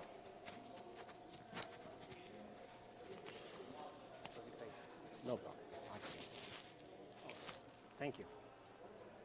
So what you do is you get a path. Now I need a small specific, cut a small hole here. What I'll do, I'll be able to get a very strong magnetic field in that small region. So conversely, if I want to create a strong magnetic field in the region, I'll put a coil, and through the axis of a coil, I'll send something like this, and then through this, I will direct all the flux lines and make the flux lines pass through that region. That's how you create a strong magnetic field. So you create strong magnetic fields in some small air gaps. Many applications are there. For example, the microphones, the olden day, the diaphragms and all that used to happen. In the electrical machines, we will be creating that in the air gap. There's a stator, there's a rotor, and there's a small air gap between the two. There we have to create very strong magnetic fields. But for this, it won't work. You have a very strong stator magnetic field. You need a strong rotor magnetic field. It is the interaction of these two magnetic fields that makes the torque, that kind of produces the torque for that. So they are field, you can't do anything. So once you want to direct the magnetic fields, you want to shape and you want to create magnetic fields in some small regions of air, you need this. Right? So you have to understand the properties of this. So what happens is, many times we believe that the flux density B and the magnetic field intensity H are proportional. B is equal to mu H or mu naught mu R H. But that's very, very approximate. That's very, very approximate. So now what you see is that is more typical. That is what you call as the BH loop, and that is called the hysteresis curve. So why it is hysteresis curve? Hysteresis is, you know the literal meaning of hysteresis? Okay, hysteresis is something like effect lags behind cause. Effect lags behind cause. So if you see, what happens here is, you are magnetized. Okay, the horizontal axis is the magnetizing force. Okay, you can take it as the cause. The vertical axis is the magnetization, the extent of magnetization, the degree of magnetization, which is the effect. That's B. So I have applied high H and there is B. Now when I come to this vertical line, at this point where I am showing, H is 0. I have made H 0, but B is non-zero. So it is still retaining its magnetivity. That's what you call retentivity. Okay, so the cause is gone. The magnetizing force is withdrawn, but the magnetization is still continuing. Then I am applying a negative H. By the time I come here, this axis is a negative H. So what happens here? I am applying a negative H, and only then B becomes 0. Okay, so you can see that the effect is lagging behind the cause. So that is what is hysteresis. Okay, you will find hysteresis in many things. Hysteresis is a very common error, but when you do mechanical systems and all that, they'll always talk about hysteresis. And when you make comparators, I think many of you must have had an electronics background. At least you should have done electronic circuits. You will have comparators. You will say that there's a signal, reference signal. When a signal is greater than the reference, output will be low, high, right? Most of the comparators will have hysteresis. Most of the comparators will also have hysteresis. So hysteresis is very important. So we are trying to study this. This is applicable at only one operating condition. What is this operating condition? When the exciting, current, for example, here is varying sinusoidally at a particular frequency. So this is valid for, if I put it in another way, when the flux density in the core is varying sinusoidally at a particular frequency. This relationship is not exactly valid when it is varying at some other frequency, even sinusoidally. So what we do is, when you typically choose 50 hertz, like many of your transformers and other things work at 50 hertz, you apply, you excite it with a small sinusoidal voltage. So you'll get a small BH loop like this. Then you'll go on increasing the amplitude. The BH loop will go on increasing. So you'll have this entire range of BH loops, and all these points you will be connecting together. All these points will be connecting together. And that is what will be given as a magnetization curve. That's a very, very, simple thing out of this. Okay, it's like extracting some essence out of that. And, it's not linear. You can see it's a non-linear curve. So that is the basic idea we'll use. Oh, mu r is not constant, but mu r varies. So that's the first level of correction we'll apply. But then that gap indicates a certain amount of loss. That area enclosed by that is a measure of how much of energy has been lost in one cycle of magnetization. Okay, and if it does 50 cycles, then there is so much of loss. Okay, so it's an important measure for loss. This will be done at various frequencies because we are interested in many high frequencies. Sometimes the high-speed motors, you may imagine it's all 50 hertz, 60 hertz. Some high-speed motors have to be fed at 1 kilohertz. And the generators in the aircraft and machines in the aircraft, they typically deal with frequencies like 400 hertz to 800 hertz. In fact, 400 hertz is the defense and military standard, aerospace standard. So, and 800 hertz. So, at those frequencies, the behavior of this material will be very different. So, you have to study all that. And many times, the excitation may not be sinusoidal. You may imagine that the flux density is varying sinusoidally, but in an actual application, that flux density may be varying more like a triangular wave. And the excitation applied may not be sinusoidal, it may be a square wave, it may be a quasi-square wave, it may be a trapezoidal wave. So all this you need to study specially, and these are all important to us because in many applications we need this. So this is basically a study a little bit on the magnetic material, but we get in there because it is important to us. And to study this we need electronic circuitry, and this is a very special kind of electronic circuitry that has to be developed. Again we get down to doing that now. So what happens is here you have to have a kind of an electronic circuit that feeds this with what you want to feed. The frequency may change, right? And this is actually very, very simple. It costs only thousands of rupees, but commercial products are like, thousands of euros, thousands of dollars, like 10,000 euro, $10,000 kind of commercial products. But here the component cost is very low. Okay, so many of you out of your pocket money can actually buy the components and order that and get this done. So here the challenges are, you have to produce a sine wave. For an example, you may have to produce a sine wave of any frequency. You may have to produce sine wave of any frequency. What happens if what you inject is not sine? Any times you use any amplifier or anything with your basic electronics, you know there will always be a DC offset. What happens when there is a DC offset? This will saturate. As long as the current is sinusoidal, the MMF is sinusoidal, the flux will be sinusoidal, no problem. It will be going up and down. But when there is a DC, there's a DC current, there's a DC MMF that is driving the flux, and within a short while it will saturate. It will saturate. So when it is extremely difficult to produce a sine wave without this for of considerable power. Now if it saturates, what happens? Your experiment is gone. So you have to block the DC. How do you block a DC and let AC alone flow? One way is to use a transformer. Okay, let's say I use a 50 hertz transformer. It's bulky. 50 hertz transformer is bulky. It's expensive. Can I use it for 40 hertz? I cannot use it for 40 hertz. I can use it only for above 50 hertz. Okay, with certain amount of derating. Below 40, 50, it cannot be used. It cannot be used.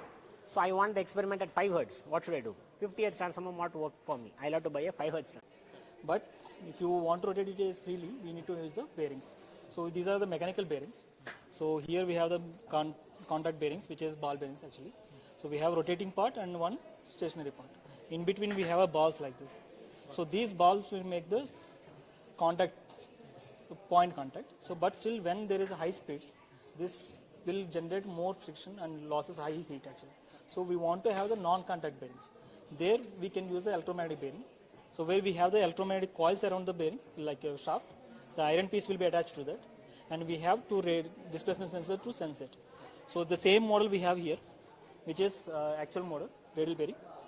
So we have coils around it, and a ferromagnetic material is attached to the shaft. So based on the position, so we can control this, the currents in the coil through this converter, such that we can position the rotor in a required position. So, but the problem is like when you want to lift the rotor in axial this direction, so we need two radial. But when it is contactless, it can pull like this, or even there is a thrust force on this, like an impeller, you can push the stator in this direction, right? So we need a control in the Z direction also. So here we have the one more electromagnetic bearing, which is thrust bearing. So this is the actual part of that. This is a core, and we have a coil here, so which can be inserted inside so that it will make one electromagnet. So this disc will be connected to the shaft, so that it will be attracted in either directions. The complete assembly will look like this. So we have two electromagnets here, and one thrust disc, which is attached to the shaft. We can control in either directions the shaft. So that is how we can lift the complete rotor and rotate it. So it makes without no contact and without any lubrication. So the life of the bearing will be high compared to the conventional bearings, and losses also will come down. That's the advantage of this electromagnetic bearing. So, and we use it this one in the most of the times in food industries, pharmaceutical and medical industries, and these are the specific industries, vacuum also. But other than this, high speed is a most of the bearings will go into the high speed mostly. Yes. Thanks. Any questions? Or? Okay.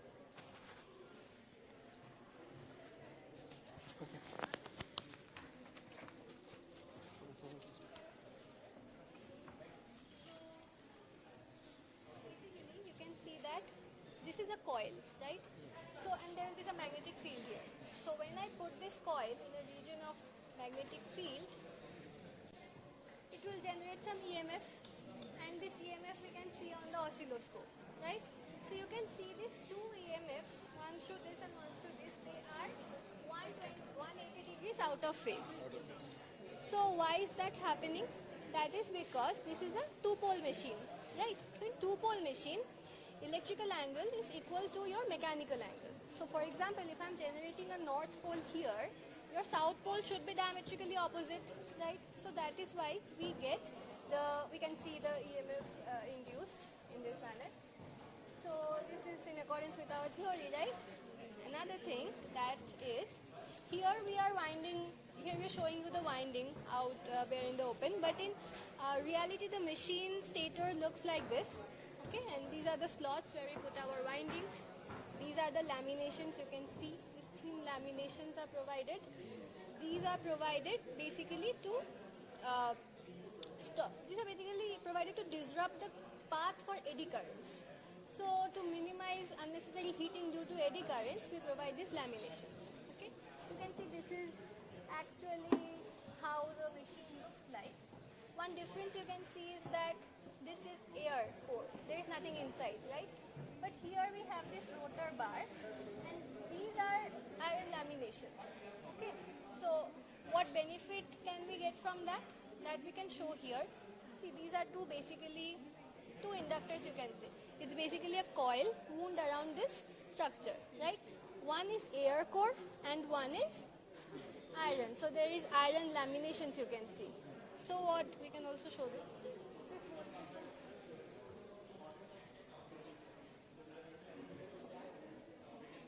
Okay, you can see this one, this purple one. Higher amplitude, that is because this magnetic core, it concentrates the magnetic field, right? So the flux I can get from this is much higher, right? So see, if I take this closer, your flux linkage increases. And we can also get a sense of the magnetic field that is coming out through it. See, if I put it like this, your magnetic field is very less, because not magnetic field is very less, but we are probing it in this manner. The field lines are coming like this. Very few lines will actually cut this. Here we will get the maximum. Here it is almost perpendicular. When Almost you put it perpendicular. here, it is like parallel. Yeah. So that's why less EMF will be induced. Less EMF. See here. But if I put it like this, still it's better, because the flux lines will come out.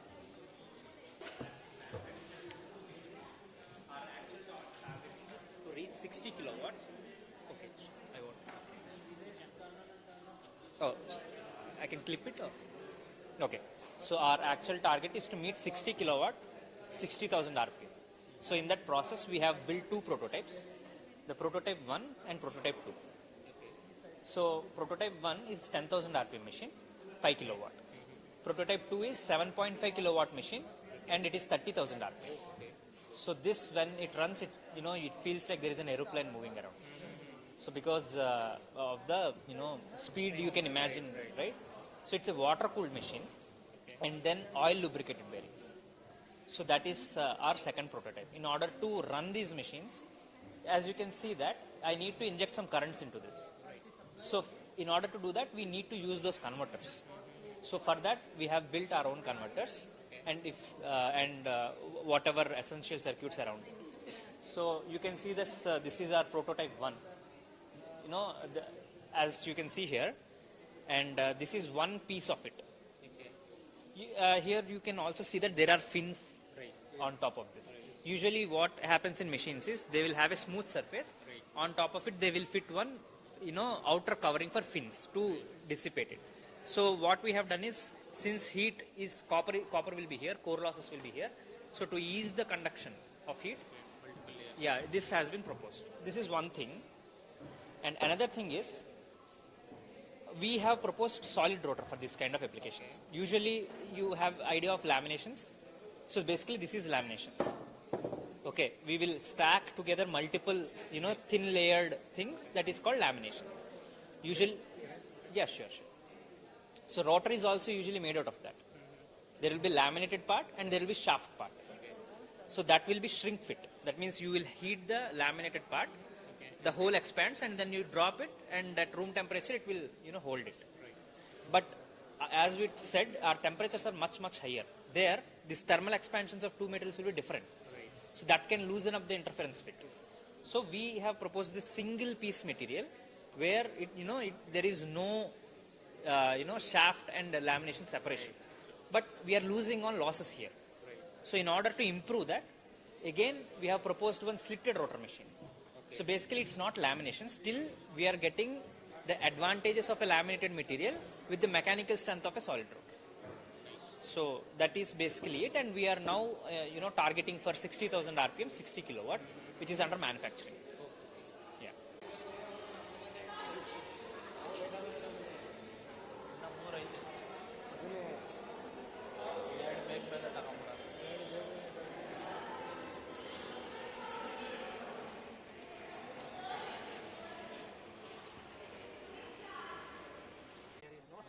This will be.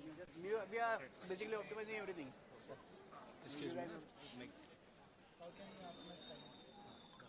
But actually, a bridge construction, I think it costs more than a road construction. YouTube live. Chandana. Bro, you can keep it. Let's go. Nothing will happen. Keep it. Wind load. You should be confident.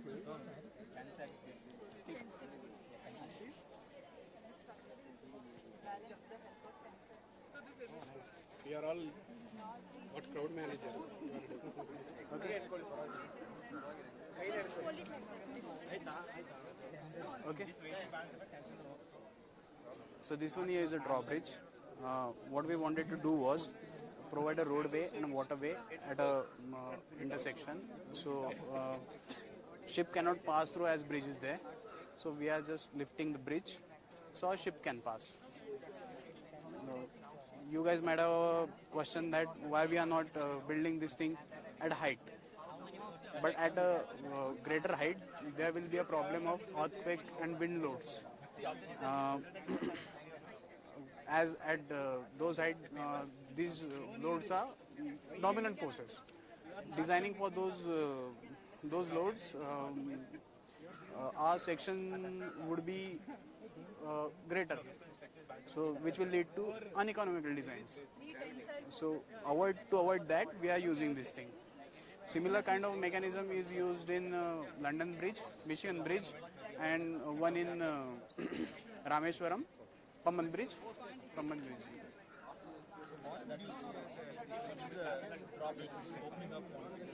Yeah. Retractable bridges are also possible. Thank you.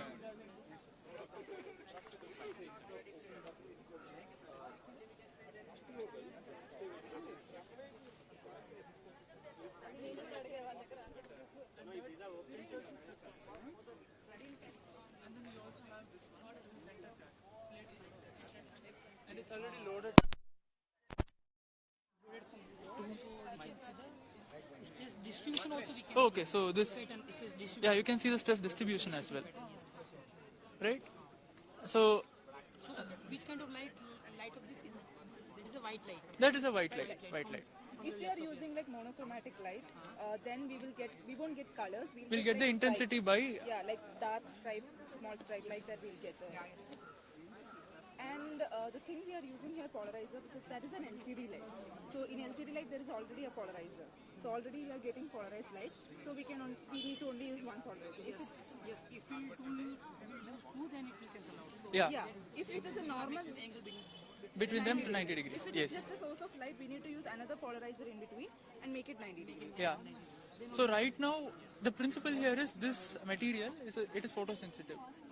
So photosensitive, photoelastic.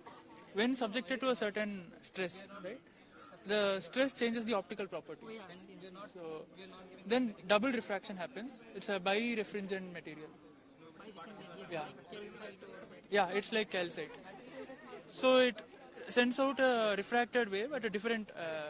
It sends out two refracted waves, and one of them passes through the polarizer, and the other is. So one has the original phase and frequency. Yes, but there is. We are blocking it. We are blocking it, so that will not reach our eyes. So the colors are due to the component which is transmitted by this, and it is getting transmitted because the plane of polarization is partially rotated by the. Because we are applying by the this load, material. Its optical properties are changing, and so the plane of polarization will change, and we are getting the color. And let's say this shift, right? This shift. बोलना बचा नहीं है ना?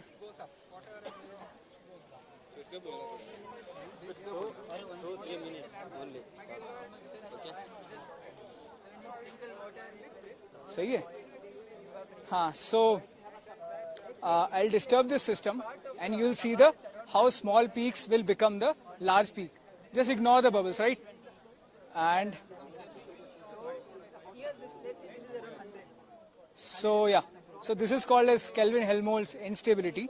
So that you can observe in the nature, like the clouds. The clouds are formed, and you can see the large spheres that are generated in the atmosphere. That is because of the Kelvin-Helmholtz instability. Kerosene and water. You can use any fluid. We have used such a fluid that are immiscible to each other, so that you can observe the interface between them. And so yeah, so this is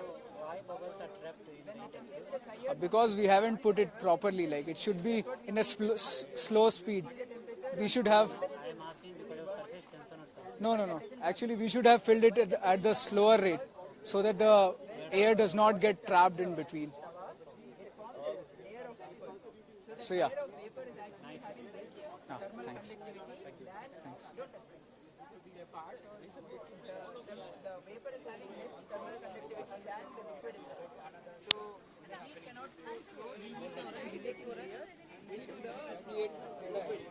So what will happen is it has to. How to just like this? So the heat has to escape through the sides. So there is only one way. You have this kind of droplet. There is hot surface. There is a layer of vapor, and then there is liquid. So when the heat travels from the hot surface to the liquid, it is going through the water vapor, and the water vapor is insulating. If the water vapor is insulating, it won't let heat go through. But you can see that the size is already reduced. If the size is reduced, it is evaporating, but in a different way. Just not the way it used to evaporate, but in a much different way. What happens is, the vapor layer which is forming here will actually escape through the sides. Yeah, exactly. It will escape through the sides, and it will become slower, small. It will become much smaller, but the evaporation will happen very slowly. That is not something we really expect. When we have a much higher temperature, we want it to evaporate instantly or something.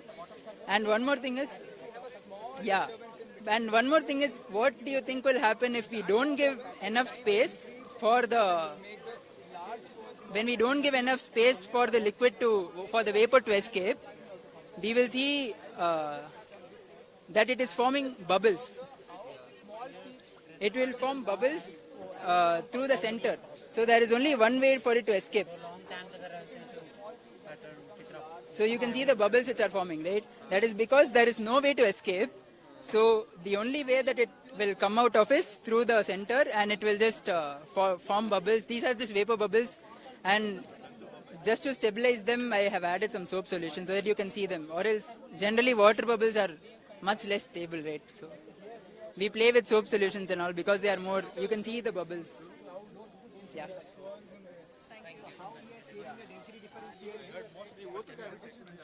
Hold it like this. So,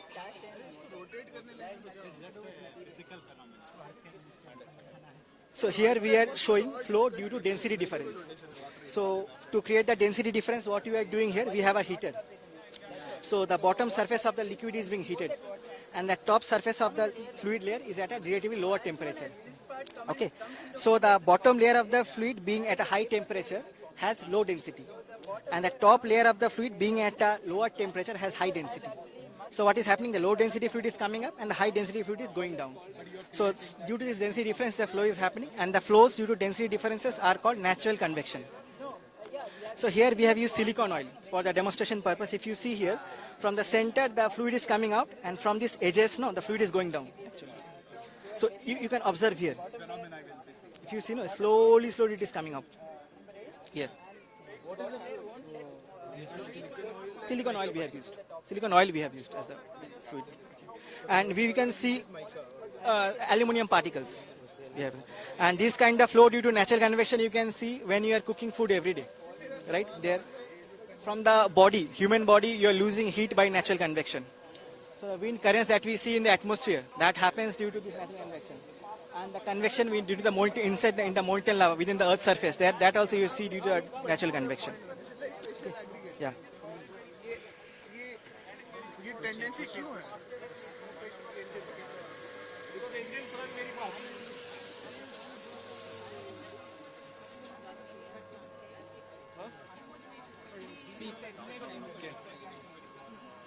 Yes.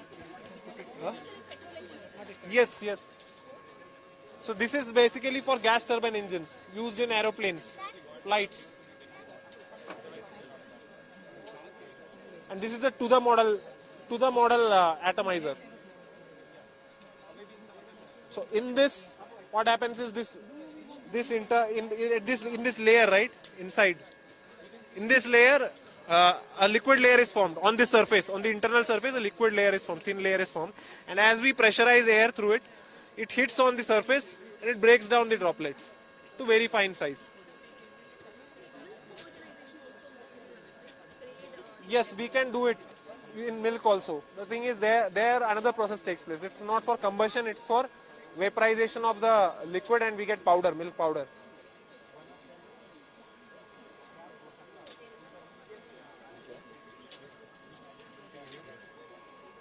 Yeah. This is mic, huh? Okay. Hello. It's not on. On ಆಗಿದೆ.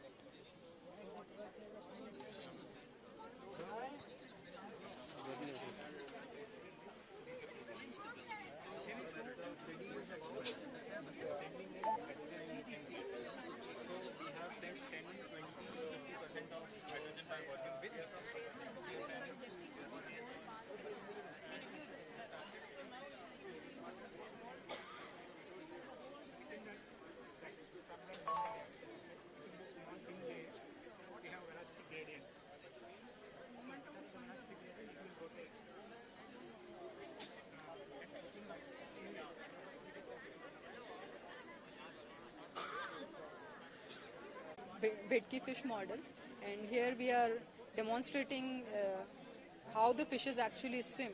So here we can see some vortex structures are generated behind the fish.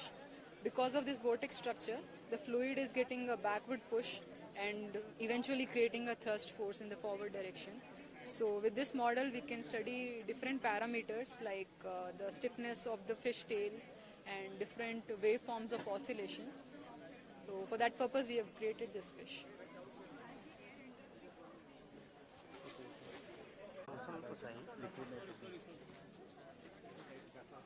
Don't overdo though. Yeah, slowly guys. Take, go back a little bit. Huh? Wasting so much. Enough.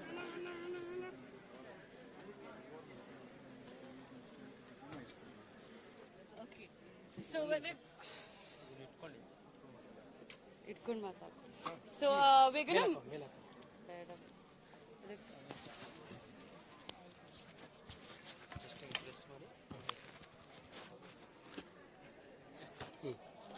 So we're going to make instant ice cream using liquid nitrogen. All right. So the temperature of liquid nitrogen is minus 196 degrees Celsius, which is like, I think you guys can't even imagine that, right? So the ice cream mixture that we have is room temperature. And room temperature, that's from 30, let's say 30 to 33 degrees, right? So what we're going to do is, we're going to pour in the liquid nitrogen into the mixture. This ice cream mixture contains milk, condensed milk, it has sugar, it has vanilla essence, along with it we have added fresh cream.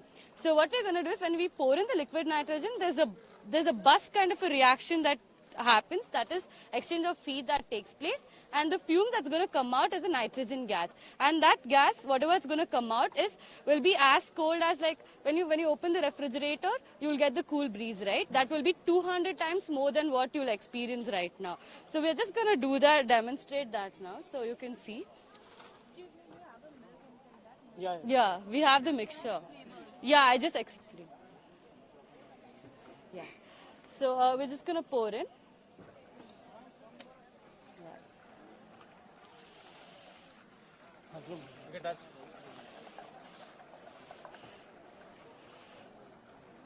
So the fumes that are coming out is the nitrogen gas. Pour. The burst sound that you'll hear is the exchange of heat that is taking place. Stop it. Check. No, pour.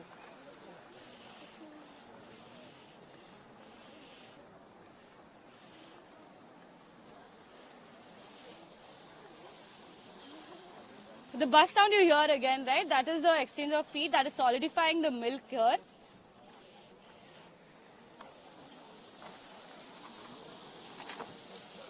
Done. Okay.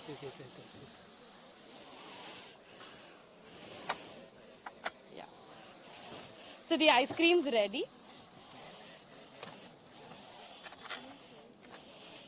So you can enjoy the ice cream that will be served to all of you all. Thank you. Thank you, sir. Come here.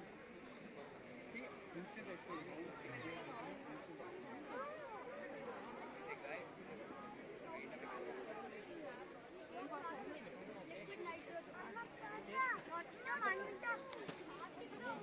Where at Long Line, is it? No, what's the shock absorbing? But this is not practical, right? Practical means? We will not use it in real time. लेकिन एक बार demo दे दो बस उनके लिए. Okay, yeah. So I'll give the demo. So this is a class of non-Newtonian fluid, and this is known as a shear thickening fluid. As the name suggests, you try to apply more shear rate, it thickens. It behaves more like a solid. So you can see, as I'm trying to hit it with a hammer, it is acting like a solid because the deformation rate is very high. But if the deformation rate is slow, like I am trying to slowly push it inside this, and it is acting like a liquid. But if I try to force it, it is acting more like a solid. And these are called shear thickening fluids. So the physics behind it is basically corn flour in water. So corn flour are like solid particles with rough surface, and there is friction between the particles. Okay, so if you try to force them, there is a very strong friction. Yeah, no, not exactly intermolecular force. It's just like mechanical friction force on surface force. Okay, so if you try to push it very fast, there is a more amount of friction, so more jamming, and then it forms a cluster of particles and then behave like a solid. But if you are slowly deforming it, particles can glide around, move around, and behave like a liquid. basically shear force between the molecules. Yeah, molecules. Yeah.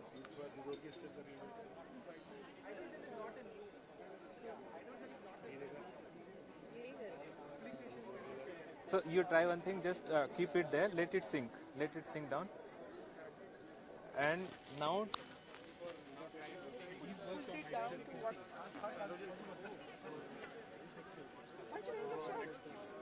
It's so hot. I'm already sweating in this. I feel like I'll sweat a lot more.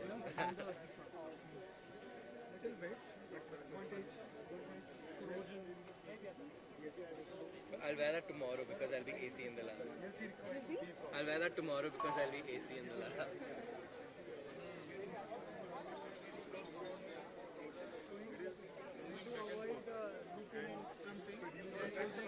Something like this. ISO. Just put it there so that the powder will come that we can use this powder like this. And then you can just powder, metal powder. Mic में बोलो mic में बोलो जो भी बोलो क्या explain I'm doing now. So what you were asking about? The raw material, usual conventional raw material for additive manufacturing of So whatever the kind of material you want, the powder of that we use in additive manufacturing.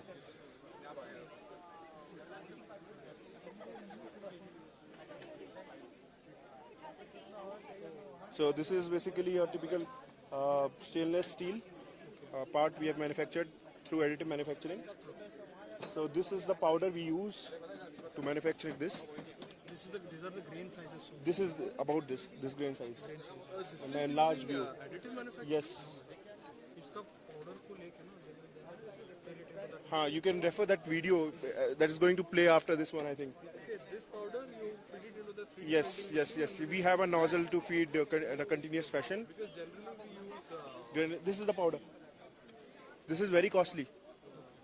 so in traditional 3D printing machines that we had in colleges. Yes. we use, Similar kind of powder I think you might be using. white color powder. I forget the name of it. White color, that depends on the kind of material you are building up.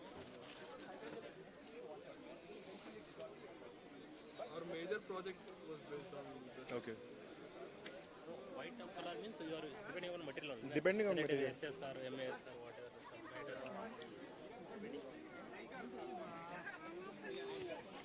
So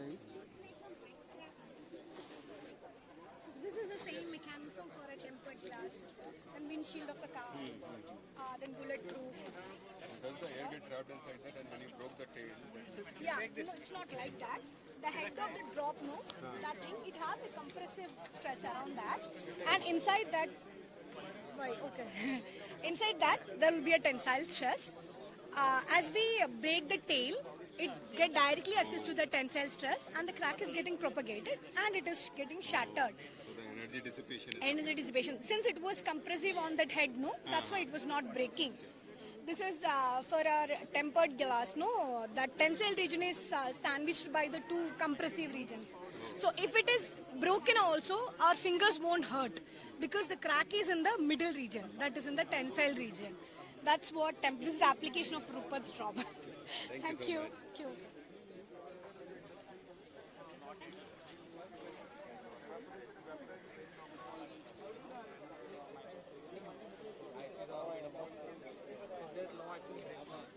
So, Boltzmann's one equation that is known as the Boltzmann transport equation, which says that if left hand side of the Boltzmann equation is region of all phenomena which are happening at the macro scale, but the right hand side of the equation is the quantum mechanical equation that is known as the collision integral, which captures all these interactions which are happening inside the material.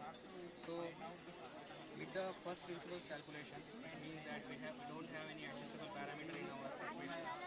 So we finally compute all the properties of the material and solve the Boltzmann equation to obtain the thermal conductivity with this expression.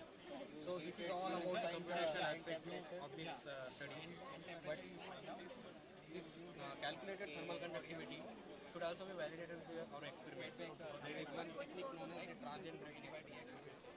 So for this experiment we prepare a sample of this silicon.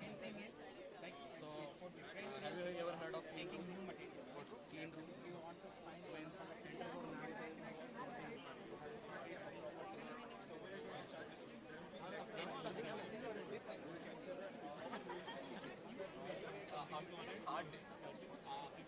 hardness is how much resistant it is to scratching the materials. Okay, so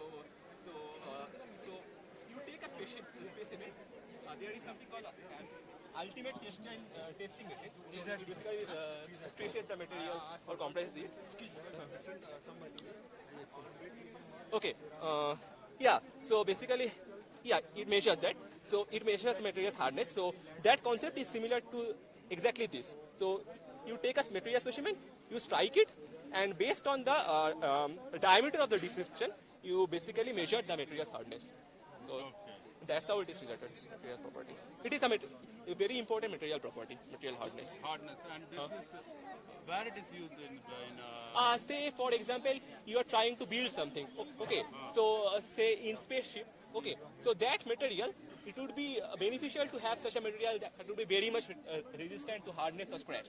So, so material hardness is basically related to that actually. So it would depend upon what specific application you are using. But it is just to find the hardness of the material. Hardness of the material. That's it. That's it. But how it is related to the restitution, coefficient restitution, that is the bouncing back period?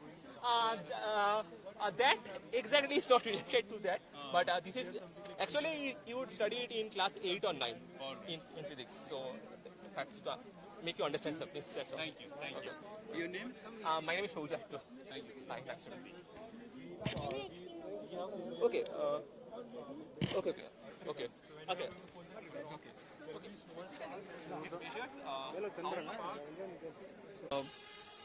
An agricultural system, and that one which you see flying is an autonomous system that can operate in GPS denied applications and indoor conditions.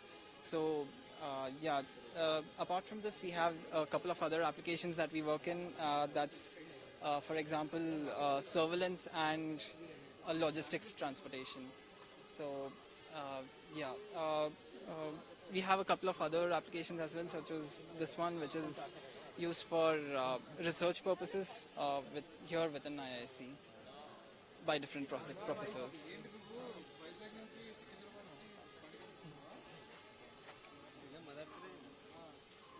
This is like a normal optical fiber. What happens is, like, whenever we pass a light source, right, the optical fiber, what happens is the light source comes out directly.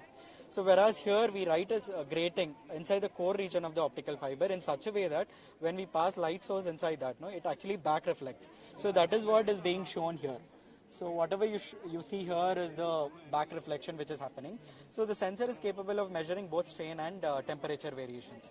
So whenever there is a strain or temperature being detected, for example, if there is a missile attack inside water or if there is a tsunami, it creates vibration, right? So that vibration is what being tested here. So you can see the black region inside, right? So that is the sensor part.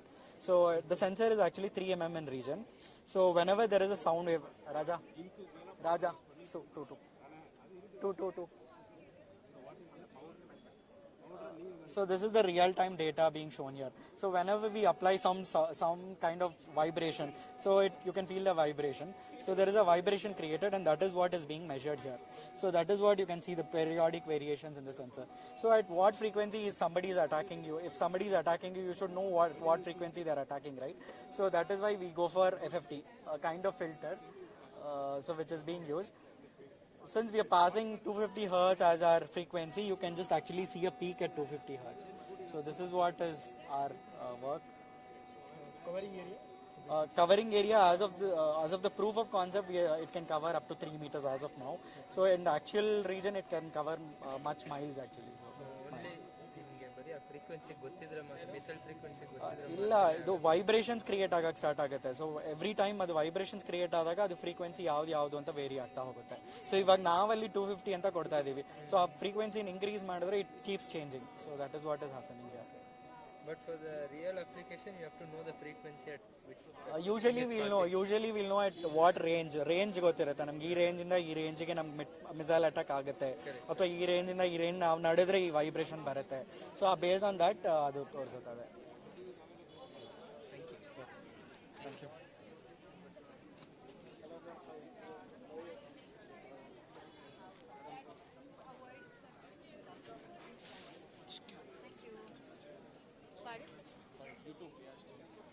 For me to where?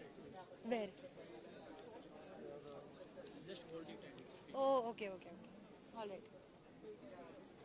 Yeah, so. Okay. Hi.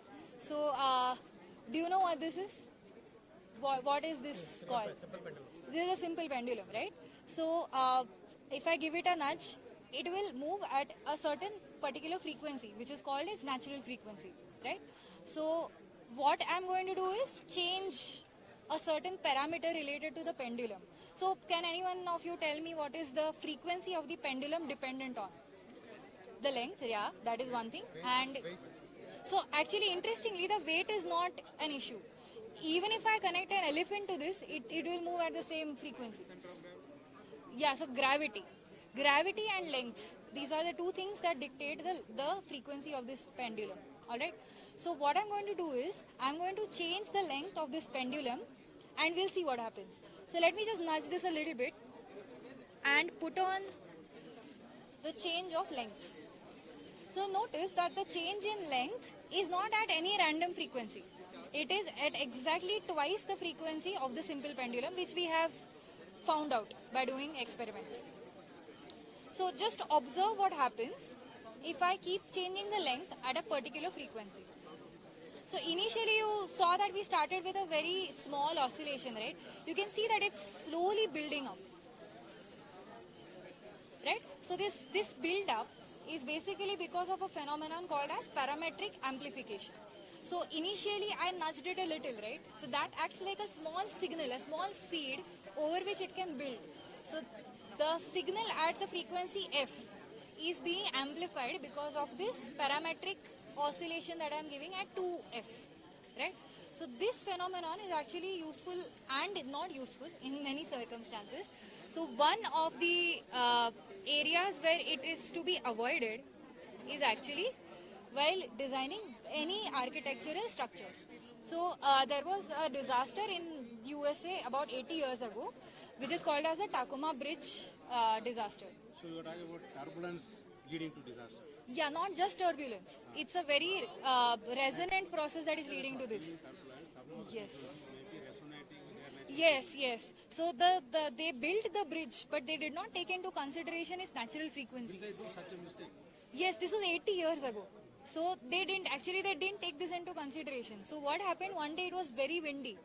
And it started oscillating, and those oscillations built up because of such effects, and it just collapsed. Is it There should not be any march, right? Yeah. Exactly, they are asked to break a step. The soldiers, when going on a bridge, they are asked to break a step because the march, if it's so rhythmic, it might accidentally sort of lead to such parametric effects and resonance of the bridge. So they have to break that rhythm. They are asked to break a step in between to avoid such things. So this is one thing where we have to avoid. Now, how can we take care of this? So there are dampeners that you can put, like just heavy masses put at certain points. Say even if I put my hand on this, the energy will be dissipated through me, right? So that will avoid very big oscillations. That's one thing that they do. And even in skyscrapers, in fact, they have this thing that because the skyscraper is so tall, it can sway because of the turbulence, because of the wind. These twin towers in Malaysia. Yeah. They have pressure sensors at different points till the top. Yes. So they keep recording it. Yes. That's, yeah. So in order to monitor the health of the building. Yes, absolutely. So in that sense, in India, such arrangement, yes, safety arrangement. When we putting the blood buffer and the blood sample like a little amount. We put it off here and incubate it for 15 minutes, and then put it off here. And here it has 4 LEDs at particular wavelength. We can pass through light here. It has some absorbance. There is different absorbance between the normal sickle cell trait and disease. Like that, we can able to identify the person has a normal sickle cell disease or trait. We can go and aware them. Like in a tribal places, they are live in a joint family or relatives. They are married between their relatives. If the person both have the sickle cell trait, means it can leads to that their children also got that disease. No, we have to aware them. That's why we are built. It can pass on from a generation to without revealing it to yeah, particular generation. yeah. Okay. It can be, as it is a genetic, currently they are gene therapy and some expensive treatments are there, but not in India. Like in US and all, they are using like that. And now in India, we have to aware them. That's the why we are using. Someone may have a sickle cell trait, but not sickle cell anemia. Anemia. If they marry to the normal person, it will be good. No, if compared to that possibility will be low. Then this is you know about that PCR thing. Yeah, the COVID and all, they are using that positive or negative we got from this only. We are using that portable one. Portable, yeah. The initial PCR was 3 separate hot water tubs in varying temperatures. We had to take the samples from one tub to other tub to other tub so that the DNA gets denatured, gets annealed, and then extension happens. But we did it in a portable manner so that it can be portable. Yeah, that is a PCR.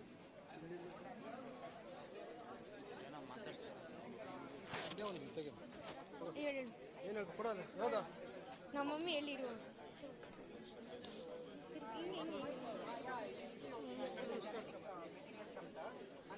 ನಮಸ್ಕಾರ live experiments ನೋಡೋದಕ್ಕೆ ಪ್ರತಿ ವರ್ಷ ಬರ್ತೀವಿ. ಪ್ರತಿ ವರ್ಷ different experiments ಇರುತ್ತೆ.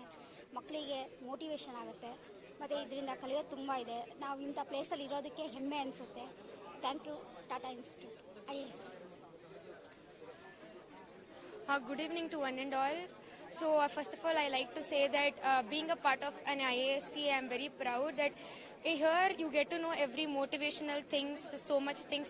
Everybody should come and visit an open day, and you can get to know so many things related to science. Everybody should come and visit an open day. Thank you.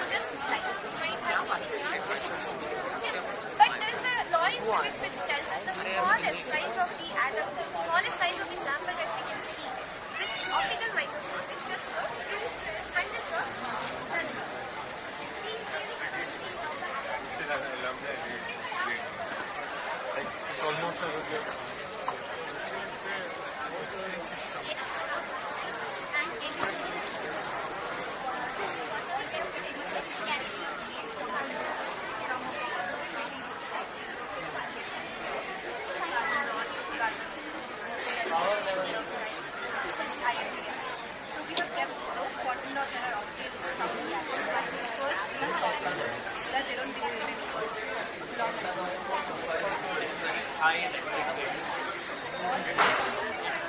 It consists of high electric field which ionize the gas inside any of the bulbs. So bulbs which are gas filled, they will get lightened up when you take it. So over there, this transistor. This one is mercury gas and this one is neon. So this high electric field will excite the gas inside. When that gas gets excited, it goes to ground state. It releases visible light. I build a circuit of this and I make sure that I transfer my voltage and voltage in this circuit. So the voltage will be very low, very high. That's why this is my pulse. All Apple smartphones.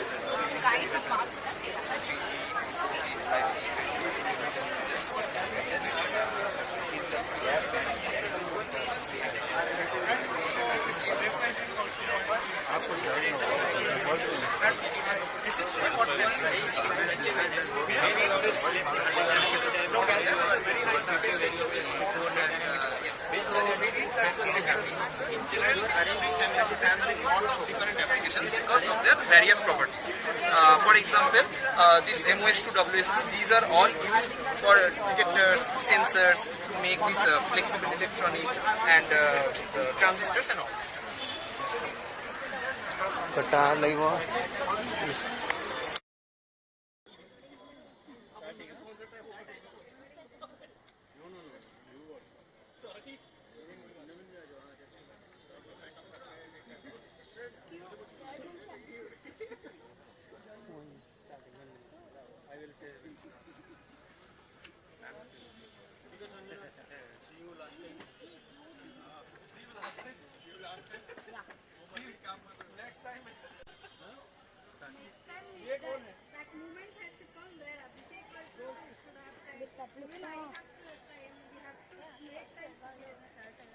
This is the only time, I think.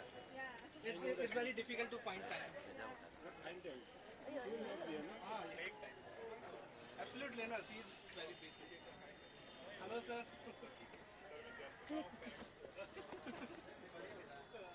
Click. So, sir, we have in our lab extended reality apps. So, like we are controlling the robots and multi. Oh, I see the VR. Yeah, VR and Mars. Yes, What am I doing? He just broke the wall. I literally. As a material is because it's eco-friendly, and once you dispose the product off, it degrades into the environment much faster than plastic. And on the top there is a cap which tells you when it is time to throw the toothbrush away or replace it with a new. What are you It is biodegradable actually. Yeah. So why we are using bamboo here as a material is because it's eco-friendly, and once you dispose the product off, it degrades into the environment much faster than plastic. And on the top there is a cap which tells you when it is time to throw the toothbrush away or replace it with a new one. So if you see, are you able to see the innermost green layer from the front? Innermost green part. Is it visible? Little bit. Yeah. So which means the bristles are straight. But if the bristles start deforming, that is when it will start overlapping with the red part. So that is when the time comes when you need to replace it. My question is that why the bamboo? Yes. Why the bamboo? Why not the others? Bamboo is chosen as an alternative to plastic. Why not others? There are other materials. Because this is scarcity. Right. It is not available even for the manufacturer of the paper also. Right. That is I'm asking why bamboo? So there are. Yeah.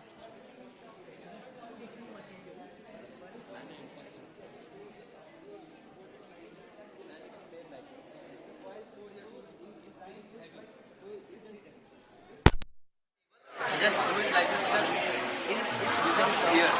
So, yeah, this is kind of correspondence to 5 years or 6 years. That is the idea.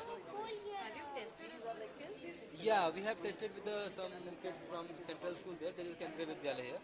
So we had some user feedbacks and we are working on that. Actually, some audio problem was there. Like it is in English and most of the things were in Kannada. So that is the audio thing. We can develop it in that particular direction also. Cutting of the cost, cutting the materials, making it happen, and then finally providing it to the user or whoever is going to wear that sample.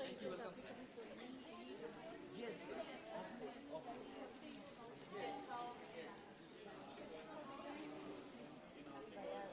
Started doing this. Yeah, it's been used for a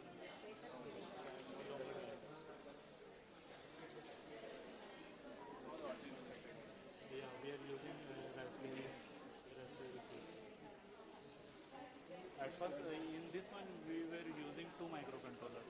One is Arduino Uno and another one is Raspberry Pi. So, but right now, just to create a loop, we are using only one microcontroller. And the main challenge in this one was to integrate two microcontrollers at the same time. Have you included any gestures right now? No, right now it's running in loop, but the first prototype we used because in open days lots of products. What about these inclusions? Oh, we have 3 different.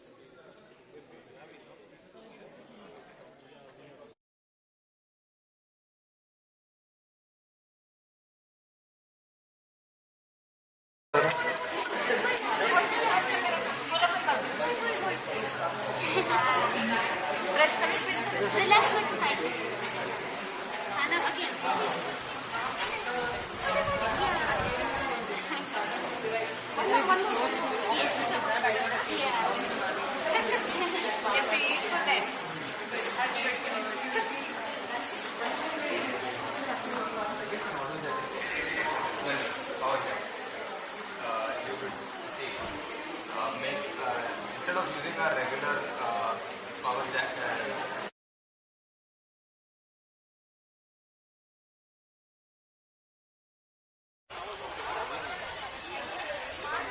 No, of course. बाबू उमा बाबू कैसे बाबू what do you want Fox or a butterfly? Fox. He can teach you. I'll be there to observe him if he teaches you well. And a sheep.